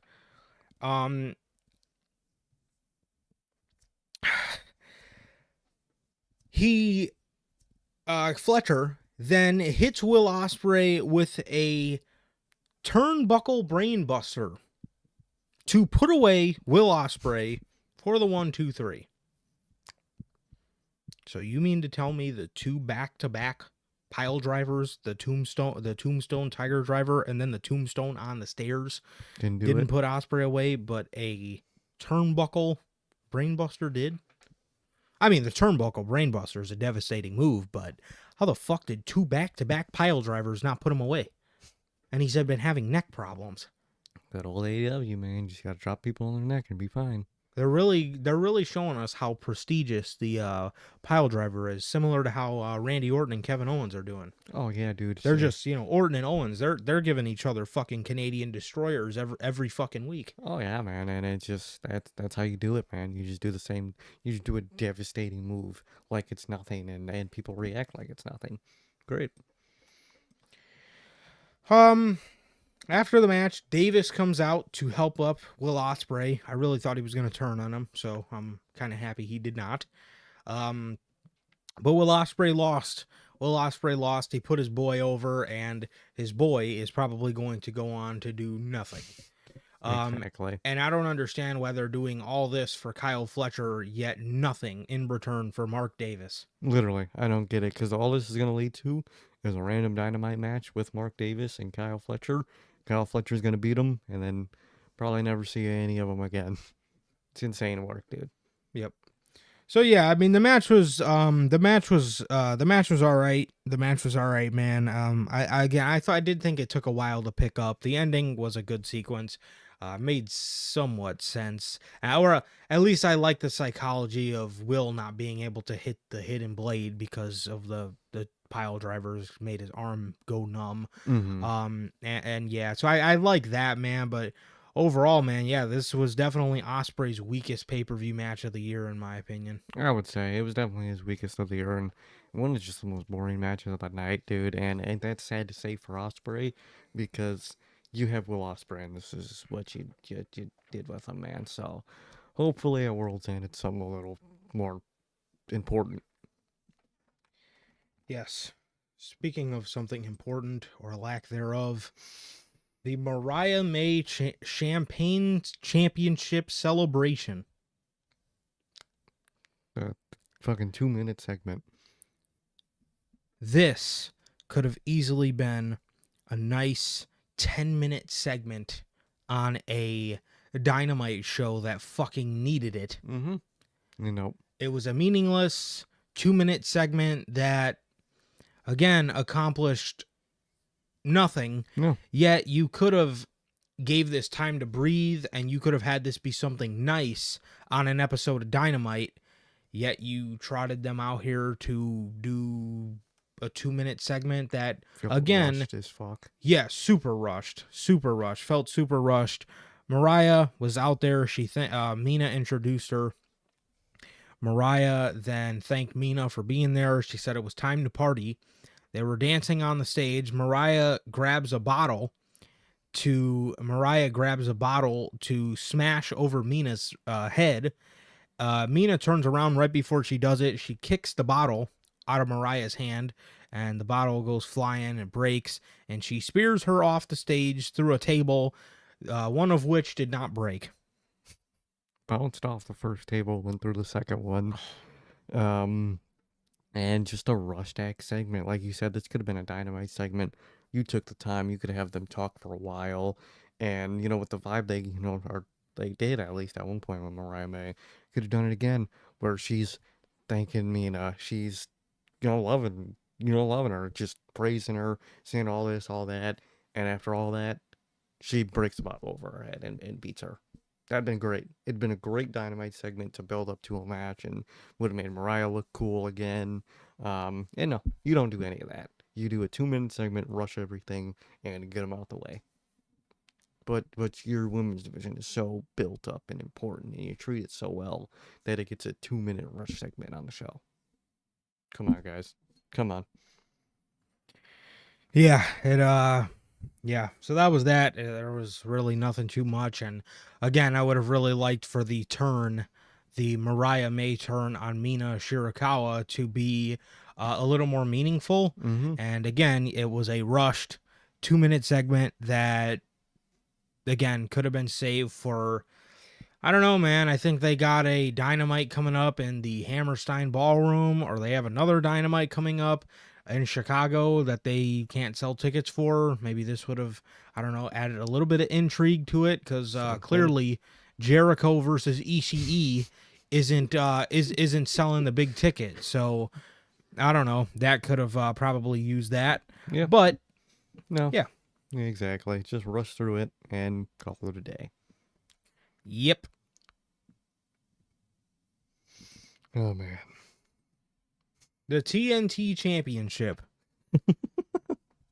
Daniel Garcia versus Jack Perry.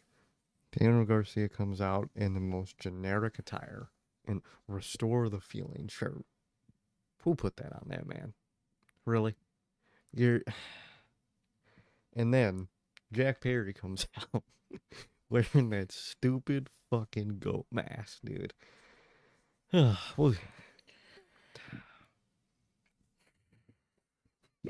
Bro.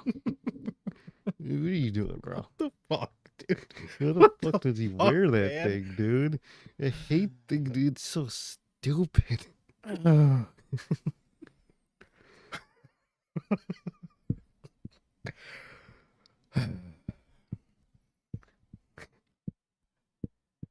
What do you say, dude?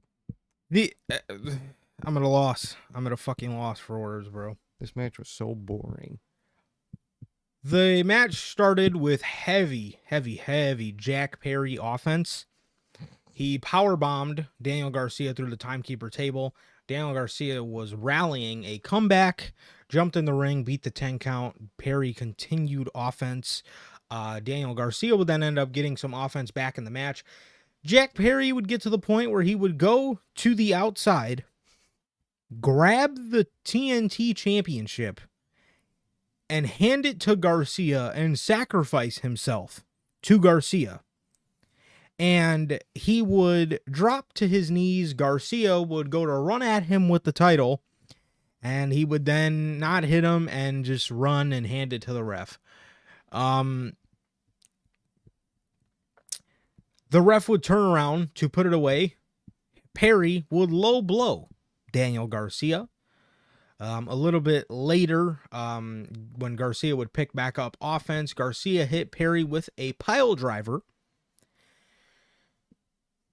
He would get him on the ropes, lean him on the ropes, and start giving him chops as Jack Perry would get up, do his little crucifix arm spread, Yeah, his arm spread thing, and sacrifice himself, and Garcia would give him another pile driver, get him in a sharpshooter, and Jack Perry would tap.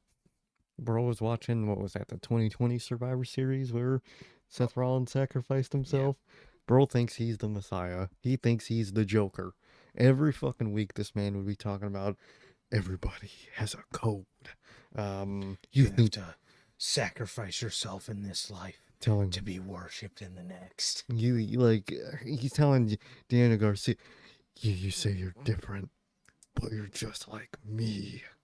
Bro, you're not the Joker, bro. You're not this philosophical fucking dude. You're a rich kid that got punched by CM Punk. I wanted to like his heel.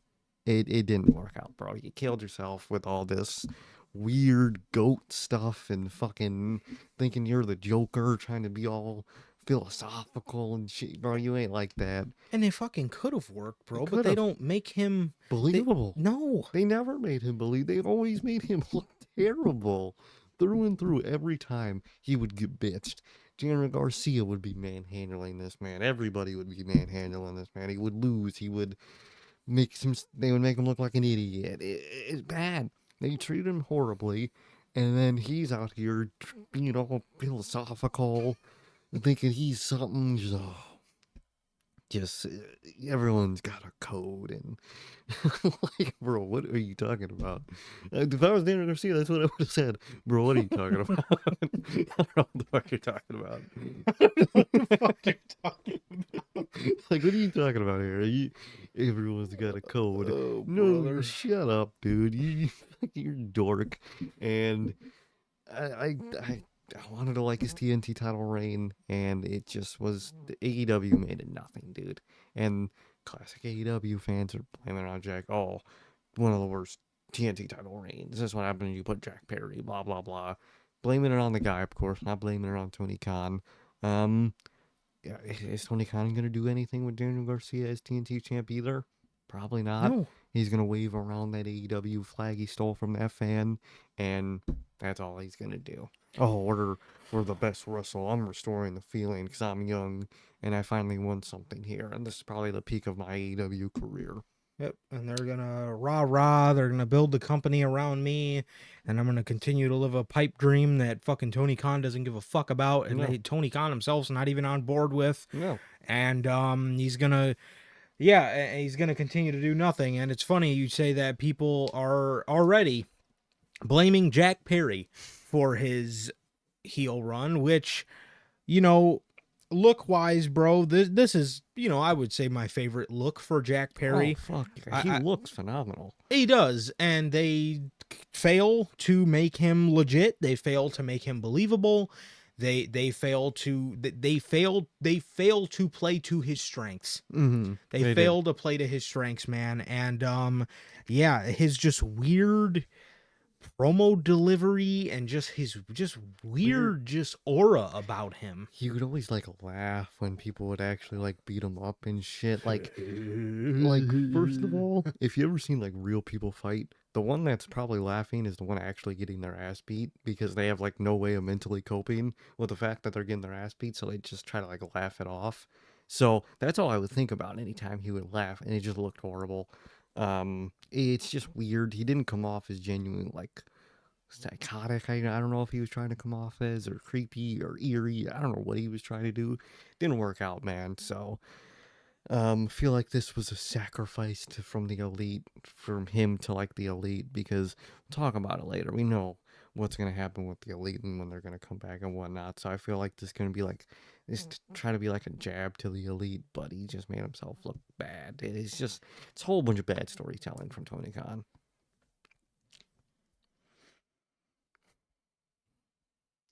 A whole lot of it. After the match, Daniel Garcia celebrates. He takes somebody's AEW flag And just runs away. and just walks up the ramp. No room to breathe. He doesn't get a big championship celebration. Jack Perry's on the apron looking sad, even though he fucking sacrificed himself. I'm thinking he's looking sad, then he's laughing, then he's looking sad. I don't get it. What? All right. So yeah, that was that. The match was pretty boring, to be honest, bro, and it just I don't know, I didn't really enjoy it. No. The next match for the International Championship, Takeshita versus Ricochet. Well, I don't know if I'm pretty sure this is a thing, but it sounded like Takeshita got a new theme song. It did, and it sounded pretty good. Because I remember always disliking his theme song. Yeah. And I liked it tonight, so I think it is a new one, and I like it, man. I like it. It's better presentation than he had. Yeah, speaking of presentation, why does he take his mask off before he turns around? Yeah, that's really stupid. I don't know why he does that, and he just like holds it, like, dude, wear it for a couple seconds, turn around, take it off, then look back and do the little thing he does. And I don't get that part. I don't either, man. I think because he does the thing where he stands with his back to the camera and then he slowly turns around. Why you don't turn around with the mask on? Maybe just like holding the bottom of it a little bit. I think that would look sick. No, yeah, I don't understand. But bro just takes the whole thing off and then turns around. It's like, okay. So early on in the match, he gives Ricochet a backdrop spine first on the barricade. Right. We got quite a bit of Ricochet offense. We got quite a bit of Ricochet offense in this match. Takeshita would then get back on the offensive end, get Ricochet on the top rope. Nigel McGuinness says, "Poison Rana," as Takeshita gives Ricochet a German suplex off the top rope. Poison Rana. Poison Rana. Just yelling shit out. It's just, you just fucking, I'm gonna just yell something. Fucking, oh man, fucking Suplex City. Might as well at that point. You're doing the same thing. You're just yelling shit. That's number 8. Poison Rana. Have you not seen what a fucking poison a poison fucking Rana and a German suplex look very fucking different. Very different, actually. Very. Ricochet is lifting up Takeshita and he is moaning. What the hell was that, bro? Look, bro. Ricochet, you got no aura, bro. I'm sorry. You are completely auraless. You have as much aura as you have hair. Come on, bro. You are indeed not Kobe Bryant with it. Ricochet goes for a move off the top. Takeshita hits the ropes. Ricochet falls. He then hits him with a bicycle knee while he's hung up on the ropes. Gives him something of a superplex or something of maybe like a slightly botched Falcon Arrow off the top, Yeah, and that was it. that was it. Just another random move ending a match. Okay. Great work, guys. Great, intriguing end to matches, man. Just a random move. Y'all ain't got there, bro. I'm sorry. After all that, he beats him with a Falcon Arrow off the top. And this guy is saying he's going to carry the company. Ricochet. He's gonna carry it on his back, dude. He's the future. They're gonna build a company around him. Around Ricochet. I want to build a bingo hall around him. He's going to carry the company around him, and he loses here tonight to Takeshita. Nice. Company man here. Real company, man. Wow. Fucking putting in just the fucking hard fight. We then get to the beginning of the next match, and JR is now on commentary. The first fucking thing he says is, man, is that Takeshita amazing or what? Takeshita. Is that Takeshita amazing or what? I'm just... And you brought Jim Ross out here. Why? This commentary with your team was already fucked. What, dude? When they announced earlier in the night Jim Ross was gonna be on the call later in the night, we immediately were like, "Oh my god, they've been fucking up all night, and you mean to tell me you're going to fucking introduce The king of it at his age? Back when, you know, AEW first started, when the commentary team was overall fine, he was the only one that ever fucked up. And now everyone fucks up, and you're still bringing him here? Dude. Oh, man. the next match?" The match of the night. I love this match. This was actually the one fucking thing I was able to sink my teeth into and fucking enjoy. The one thing all night that through and through, from the entrances to the production to the treatment of the talent to the aftermath, all of it, phenomenal, man. Down to a T. They got Bobby Lashley right, dude. Looked fucking phenomenal. Swerve looked great, even in losing effort, dude. Loved it. Easily. You know, obviously, we said, you know, the Costco guys and whatnot were the most excited we were all night, obviously. This was easily the actual best thing on the main show and the best, like, actual thing. AEW thing. Exactly, of the night. Easy. Great work from everybody. Absolutely, bro. Absolutely. The Hurt Syndicate theme song, Fire. bro, I'm not gonna lie to you, bro. That shit is kind of tough. Oh, literally, bro. Listen, JR, there's obviously respect on his name. He's one of the greatest of all time. A lot of people's greatest of all time. But in his old age, dude, he don't got it no more. He can't go in his old age. It's a lot of random just babbling on about $2 steak and he's just not, he just doesn't have it in his old age. He's a legend, doesn't have it in his old age. Neither do a lot of people that are still around in their old age. Ricochet, what was it? Ric Flair, you don't got it in his old age. Undertaker didn't have it in his old age. A lot of people just don't got it in their old age. Yeah. No, bro. No, definitely no. No disrespect. It's just, Yeah, it's how it is. it's how it is. It's just how it is. The Hurt Syndicate theme is absolutely tough as fuck. That shit was tough as hell, dude. That shit went hard. Phenomenal. Yes, bro. What did not go hard was commentary. Of course. No way. In the beginning of the match, Tony Schiavone says, "This is all designed by MJF." Dog.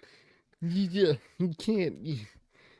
Still, just, it wasn't designed by MVP. No, the Hurt Syndicate, it wasn't designed by MVP. It was designed by MJF. Well, MVP did say, the Hurt Business isn't a thing about, all being the same color. No, So I mean, he was proved right. he was proved right, man. MJF, I guess, designed the whole thing. Manager Logan, you're here. How you doing, bro? How are you doing, brother? Tony Schiavone, this is all designed by MJF. Are you fucking serious? Is that number 10? This is number fucking 10. Call commentary fucking Ty Dillinger. because they are the perfect 10 on the night, and there's more. There's more. There was more commentary fuck ups than there were matches. And this one was one of the worst matches Oh, for dude. commentary fuck ups. Which is it's the shitty part, because dude, this is literally the best thing all night in terms of matches, in terms of just production, like we said, and you have the most commentary fuck ups. Yeah, homie. Yep. What are you doing? Doing good, Manager Logan. Doing good. I was doing good. Then we watched Full Gear. Yes, the show put me in a slump, man. Literally. Show put me in a bit of a slump. No, but this is all designed by MJF, says Tony Schiavone. Are you fucking serious, man? The Hurt Syndicate was all designed by MJF. Okay. Great work. Thank you. Great commentary work. Thank you for letting me know that. There is some heavy Bobby Lashley offense during the beginning of this, as for some reason Nigel McGuinness starts talking about the Will Ospreay and Kyle Fletcher match. He refers to them as Will Ospreay and Kyle O'Fletcher. Come on, dude. Bro. Kyle O'Fletcher, bro. Kyle O'Fletcher. Were you guys drinking or something? What happened tonight? Definitely Logan. Because holy shit, tonight was a fucking sleep fest. It was a fuck up fest for these guys. Fucking producing this goddamn show. In my ear all night, it was just Kyle O'Fletcher. It was Malachi back. It was belly suplexes.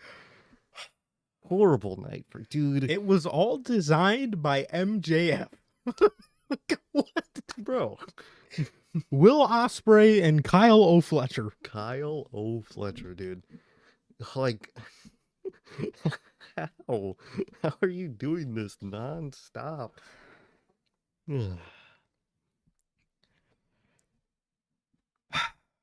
Logan says he was going to fall asleep during the show, man. Well, Logan, I have a solution for you, man.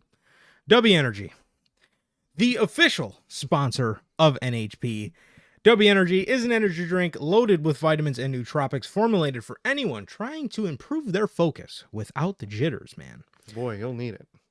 W Energy, man. It is a clean formula, sugar-free, 0-calorie, free from fillers and artificial colorings, with 150 milligrams of caffeine per serving. You can get your W Energy products today with the link below and using discount code NHP at checkout to save yourselves 10% on your next W Energy purchase, man. Thank you, W, for being a official sponsor of NHP, man, and thank you for getting me through Full Gear and keeping me focused to stay in tune for all the fuck-ups on commentary tonight. We are on number 11 now. Number 11. Thank you, W. You guys not only keep me awake during their pay-per-views, but their weekly television as well. So thank you very much for that. Hey, you guys were severely needed. You guys came in at the perfect time. Yep. You guys really did. Thank you. Will Ospreay and Kyle O'Fletcher. Kyle O'Fletcher. Bro. Kyle O'Fletcher. Malachi back. Belly suplex. It's just, it doesn't end. It was all designed by MJF. Are you fucking serious? Will Ospreay was mad at fucking Kyle O'Fletcher, apparently, Yep. because he couldn't feel his son sitting on his arm. Not hold his hand, sitting on his arm. That's all because of Kyle O'Fletcher, dude. Fuck. Man.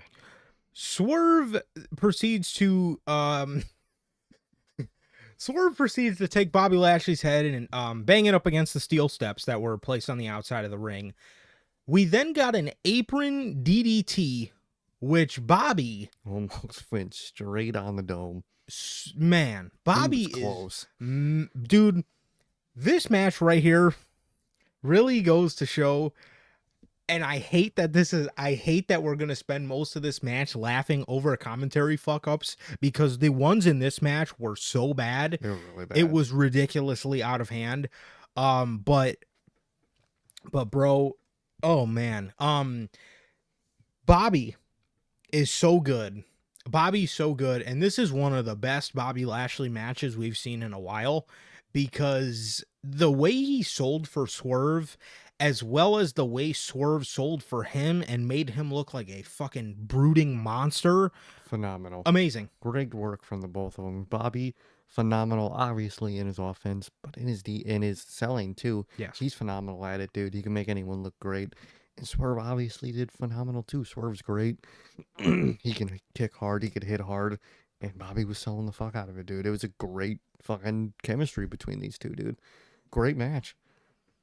Yes. The Bobby is on the outside and he's staggering, and he leans himself up against the announce table, and as soon as he leans up against it, Swerve goes running up the steps and gives him a swerve stomp running off the steps through the fucking announce table. That was an amazing spot. Amazing spot, dude. Phenomenal. Did it perfectly. Again, I love the way the AEW ones crumble better than the WWE ones do. It crumbled just straight down. It looked great. Yeah. Phenomenal spot, dude. Yeah. I hate how the WWE ones like explode out. Yeah, and then like a lot of times that front panel will have you like leaning back and it like takes a minute. Yeah. I like the AEW ones a lot. Definitely.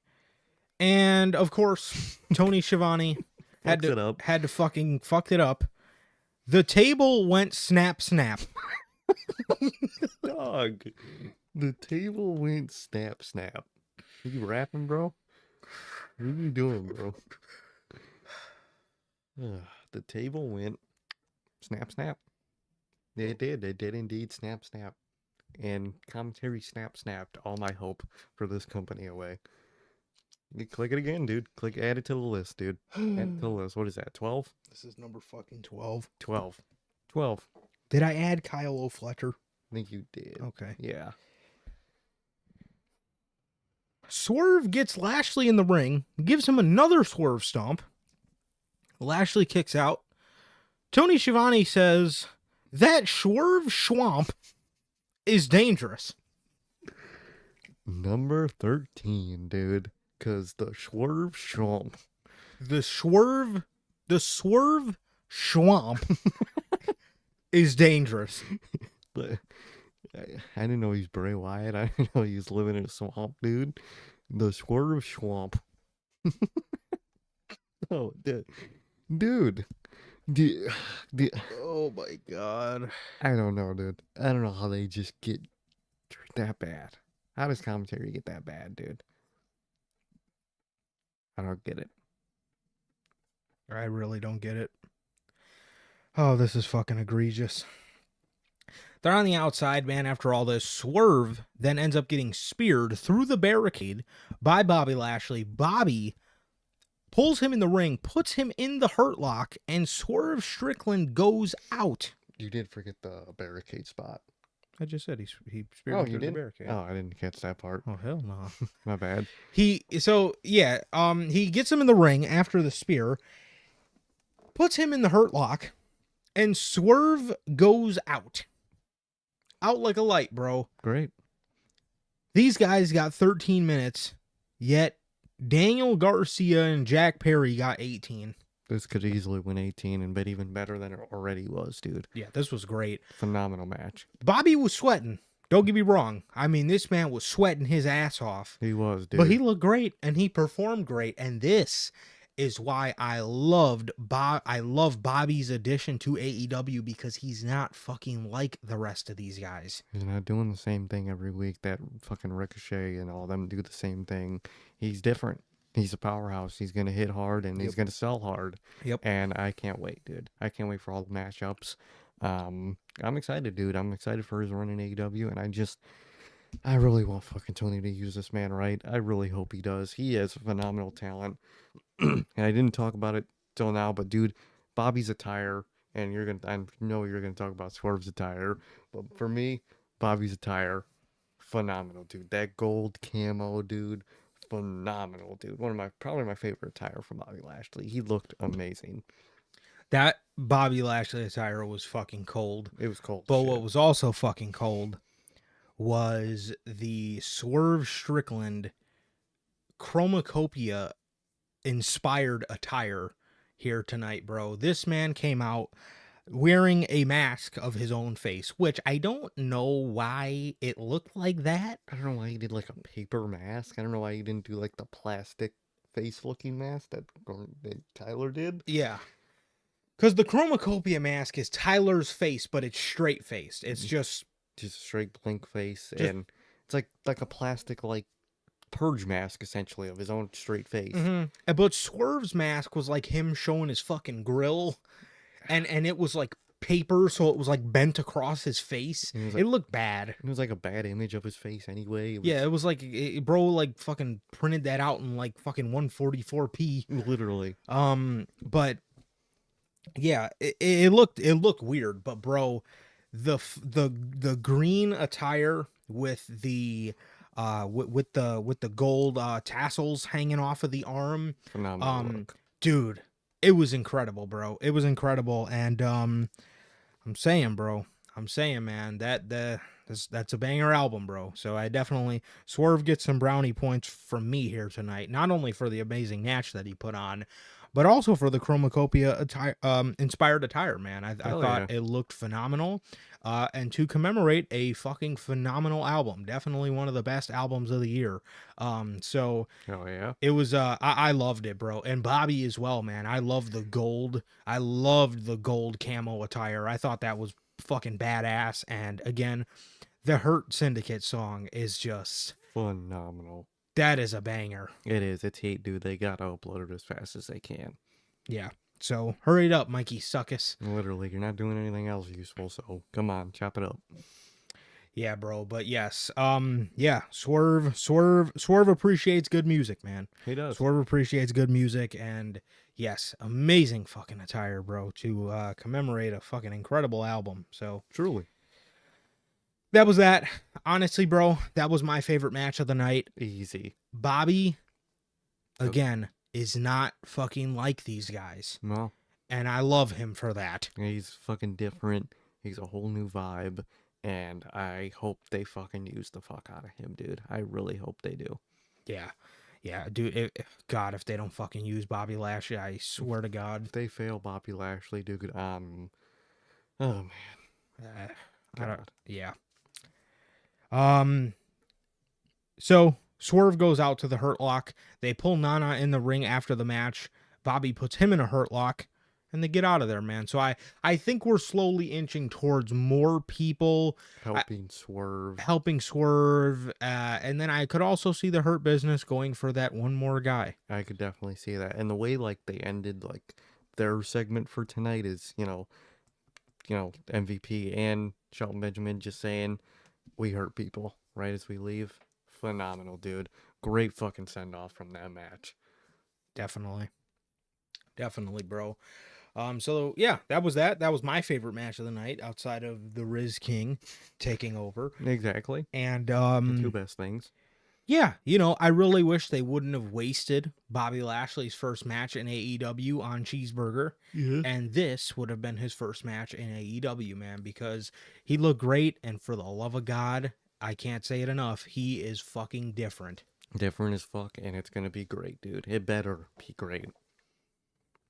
So that was that.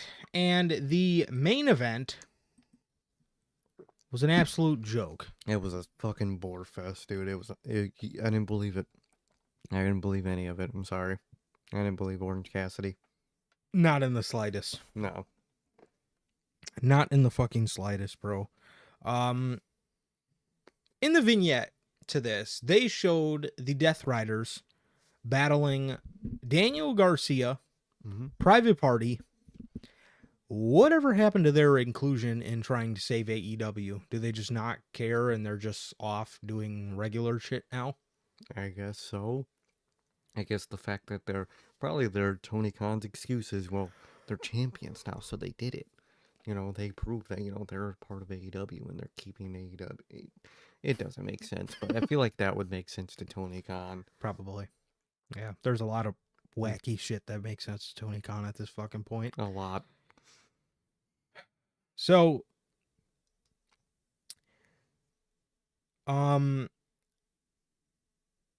the Mr. K was mentioning this during the start to this, but during this whole feud, they've tried to almost act like Moxley isn't an AEW original because they're saying he didn't need AEW. Did you guys not watch Dean Ambrose at the end of the Dean Ambrose run? He fucking Yeah. needed. Did you guys not watch AEW. fucking Dean Ambrose, the entire fucking Dean Ambrose run, minus like 2015? His WWE Championship reign was fucking horrible. The Ambrolin stuff was good. Obviously, the Shield stuff was good. And then And that was fucking it. I mean, don't even get me started on Bane Ambrose. I mean, wearing the fucking gas mask because the crowd stunk and had getting Vince shots in his ass. shots in his ass, telling he's driving backwards to the arena because he's like, dude, you guys did not watch. He 100% needed AEW, and he's an AEW original through and through. The match starts with Orange Cassidy getting the jump on Moxley with a bunch of orange punches. He gets him on the announce table. He starts punching him. He starts biting Mox. Moxley, a little bit later in the match, hits a Death Rider on the steel steps. Cassidy is now busted open, and there is a lot of Moxley offense following that. Orange Cassidy, in an act of desperation, hits his gimmick kicks. But that's what he does to fight for AEW.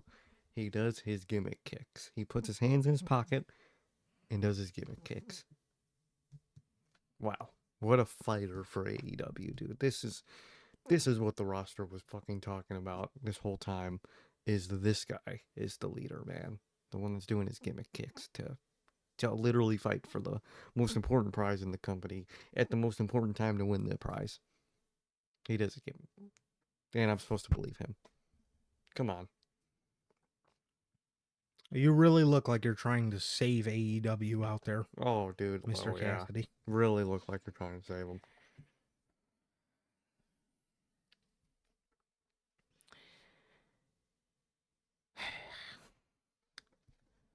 Cassidy is doing his gimmick kicks.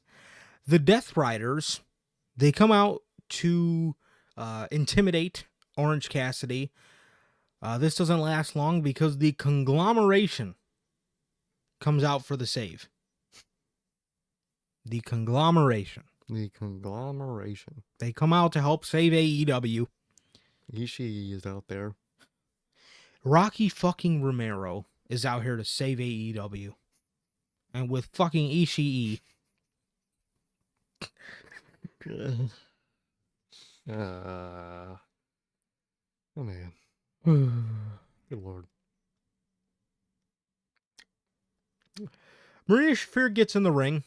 She goes to hit Cassidy with the briefcase. And Willow Nightingale comes out for the save.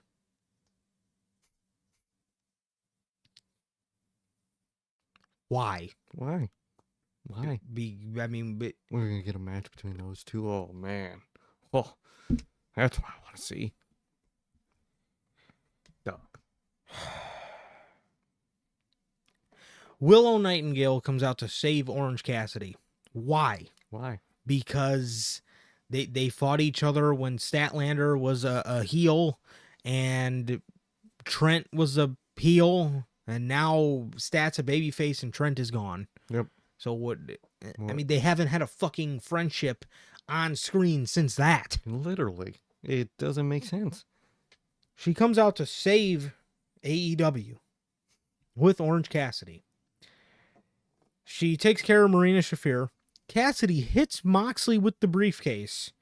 Very close near fall. I kind of got scared for a minute. I was scared for a second. But they were making a dumb decision. Moxley kicks out. The ref goes to take care of the briefcase. Yuta comes in, hits a Busaiku knee. Moxley hits a Death Rider and beats him. That's it. That's all it took at the end of the day. Wheeler fucking Yuta comes in, hits a single Psycho knee, and that's it. That's what finally does him in. How fucking lame was that? They killed it. It's lame. Lame as shit.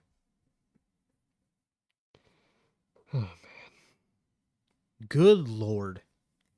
Good lord. Did that ending to that match suck ass? Not that I believed Orange Cassidy could have pulled that off anyway. But I mean, you couldn't have done a couple near falls, no, just a Busaiko knee from Yuta and a Death Rider. And that was what put the match away. Literally. Come on, guys. Completely fucking unintriguing. Oh, yeah, completely. I did not care about that match at all in the main event. Not at all. And the final breaths of AEW's 2024 edition of Full Gear is Tony Khan's version of, oh shit, we need something hot to end the show. We need a nice cliffhanger. A cliffhanger. For Dynamite. What does he do? Adam Page comes out because I guess he's friends with Christian. He attacks Yuta with a chair. He stares at Moxley. Christian hits a kill switch on Mox. Jay fucking White comes out, hits Cage with a Blade Runner, and that was it. And Hangman hobbled away. Why? Why did any of those guys come out to do any of that? Why? You're probably not going to explain it on Wednesday. I doubt you do. And if not, it's going to be a one-off line. Literally a one-off line of, oh, yeah, I did this, blah, blah, blah, and that's it. What the fuck? Come on, bro. So while all this is happening between Adam Page and Jay White in the ring,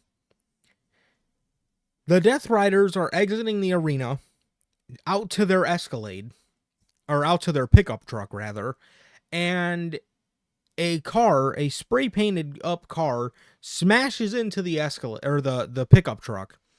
They then beat up the valet guy, took the keys to an Escalade, they jumped in an Escalade, and they drove away as Darby Allin gets out of the car. Darby Allin gets out of the car, and he's screaming, "Come on, Mox, let's fucking finish this right now." As he goes to jump on the hood of the car, the hood of the pickup truck, the whole fucking bumper comes off. He then hops up again, and he's smashing it and saying, "Come on, Mox, let's fucking finish this." Let's finish this. And you fucking finish me? Yeah, finish me off. Just kill me. What was that ending? Why? Why did they do any of that? Especially because the fact that Paige come out there, the real tease to that was the Elite. They're really going to do the Elite coming back as baby faces and do Mox's group in. That's horrible. That's atrocious, dude. That's atrocious. Yeah, and you're teasing the Darby match. Is Darby not going to be the one to do it? If Darby's not the one to do it, this is all for nothing. I'm sorry. This is all for nothing if Darby isn't the one to do it. That's the whole point of all of this. Yeah. And if they don't do that, we wasted everyone's time. Wasted this whole last couple months. All of it. Wasted. Instantly. You know, an amazing cliffhanger for the show would be a car that is not spray painted, that is not blatantly Darby Allin driving it. A car smashes into the pickup truck, and we don't find out who is in the car until, I don't know, maybe a couple weeks later. And mind you, I'm saying this with the idea that Darby Allin has been off television since Wrestle Dream. Yeah, we should not have seen him this whole time. That car should have, hit, he should have hit that car in a very not obvious car. Camera could have turned around. We could have seen the door swung open. You cut Full Gear. And instant intrigue into Dynamite. Then we see the return of Darby Allin. No, you didn't do none of that. Why? Why did you do any of what you did? Because Tony doesn't have a fucking eye for production. No, he doesn't have an eye for production. It's the look at the commentary fuck ups. What is it? 13? Yeah, we're at 13. 13 commentary fuck ups that we caught throughout the night. Homie, you don't have an eye for production. Most of the show was poorly produced. How do you not go with something like that? That's fire. How do you not fucking go with a car hitting into Moxley's car? Again, with the idea that Darby Allin hasn't been brought back. Imagine we haven't seen Darby since Wrestle Dream. A car slams into Moxley's pickup truck. The door swings open. Cut. Feed cut. Instant. That's the end of Full Gear. Of the car door opening, we don't see who steps out. Come on. Perfect. That's a hard ass shot.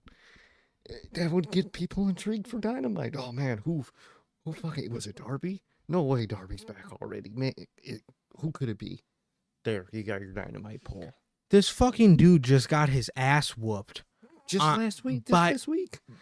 Not even by the leader of the group, by Claudio. One of the arms of the group. That's who he got his ass beat by. And he's talking about, come on, Moxley, let's fucking finish this? No. How poorly are you handling that?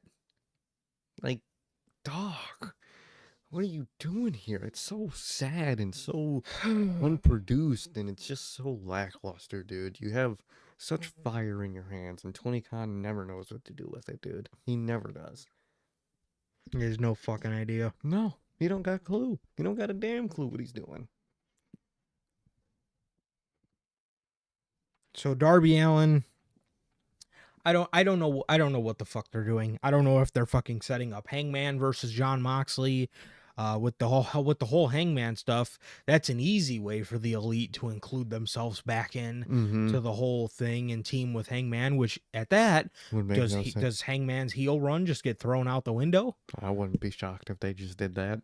Are they doing fucking Jay White? Are they doing Cage? Are they doing Cage? Are they doing fucking Darby Allin? What the fuck are you doing? You have no direction because they probably don't know what they're doing. Tony Khan probably hasn't decided what he's doing yet. That's the whole fucking problem.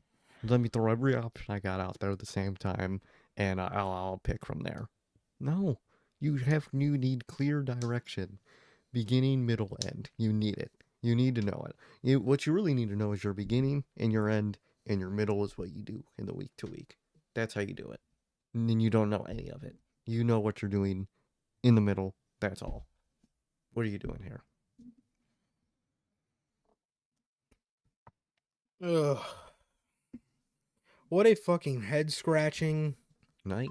ridiculous, directionless, lazy, horribly produced, horribly handled pay-per-view here tonight. Horrible. It was really bad, down to the bones. It had Bobby Lashley and Swerve, and it had the Rizzler.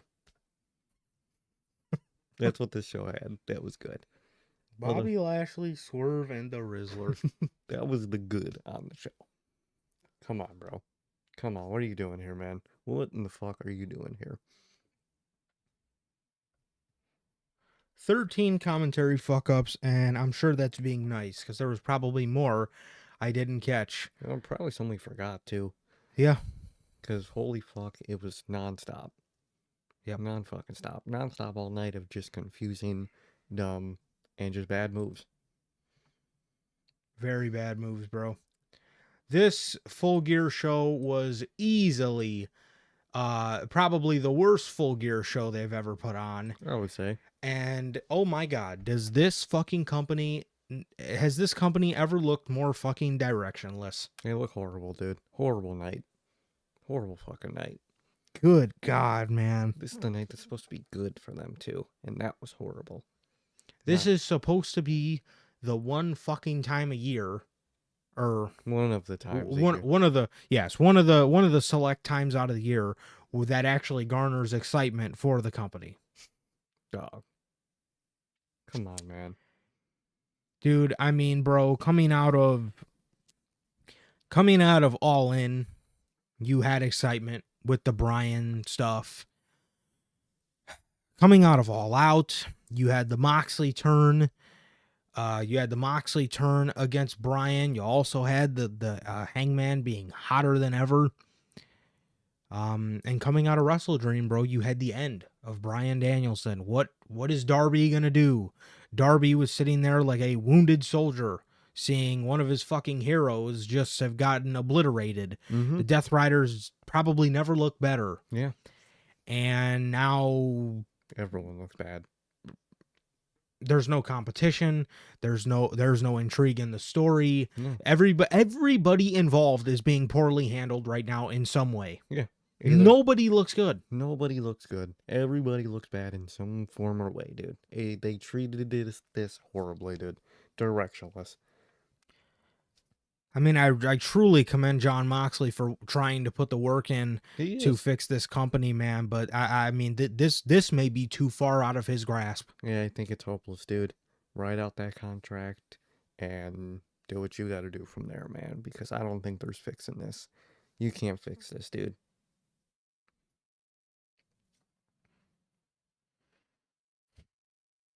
What a bad night, dude. Horrible. Mm-hmm. Fucking horrible, man. What a joke. What a fucking joke. And that was that. That was AEW Full Gear. Again, one of the few nights a year we should actually be excited about AEW because they just gave us a glimmer of hope. Now we're getting to the point where this doesn't even give us a glimmer of hope. Man. So how long are the Notorious Heels going to fucking review and talk about AEW Dynamite is the real fucking cliffhanger leaving Full Gear. It's the real fucking cliffhanger, man. Where will we be in 1 year's time in terms of AEW coverage, man? Who knows what we'll be. We might have to fucking cut them from the feed, dude. You never fucking know. We almost did it with WWE. We were this close. Triple H saved that company so good. We were like 3 pay-per-views away from never covering them again. We were literally not going to talk about Survivor Series 2023. We weren't. Or 2022. Yeah, we literally weren't going to talk about it, and then Triple H took over. And the bloodline happened. Yep. And now look at everything. They're just a few pay-per-views away from total annihilation from our roster. Oh, man. Fucking ridiculous, bro. Insane work, dude. That was Full Gear. That was Full Gear tonight, man. And yeah, just embarrassing. Very embarrassing. Embarrassing. A directionless ending to the pay-per-view and a directionless path to your big storyline. Mm-hmm. Completely directionless. They don't know what they're doing. Well, now that the boys have had their fun, it is time for the men to play, and we will be live next Saturday with fucking Survivor Series War Games. Thank God. And fuck. Oh, beautiful, dude. Well, we actually might be able to put add something to a list of year-end awards after tonight. I didn't think we would actually have to, but we probably could after tonight. Oh man, you gotta fucking love it. What a joke. What a fucking joke. Okay, everybody. That is going to do it for this edition of your NHP AEW Full Gear 2024 official show review as Bobby looked great. Yeah. And the Rizzler stole the fucking show. Literally, like we said, Bobby, Swerve, Rizzler. Come on. Come on, y'all. That is going to do it, everybody. Thank you so much for joining us, man. Thank you for everybody who came out live. Thank you for everybody who is here a part of the Replay Mafia, man. Thank you guys so very much, man. Do not forget, tomorrow night, 7 p.m. Central, man, we will be live bringing back Notorious Heels Gaming with the Call of Duty Black Ops 6 multiplayer.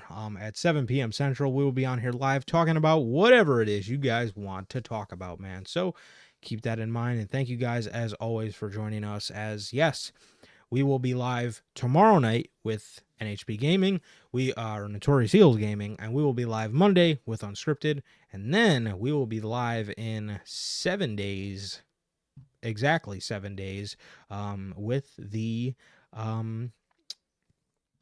Survivor Series review, man. So thank you guys so very much for joining us here today for your AEW Full Gear official show review. And thank you guys so very much for joining us. It has been always a pleasure for my Johnny. And I, Sir K. And that is going to do it for this edition of your NHP AEW Full Gear 2024 official post-show review. Thank you guys so very much. Thank you guys. We love you guys. Please like, comment, and subscribe.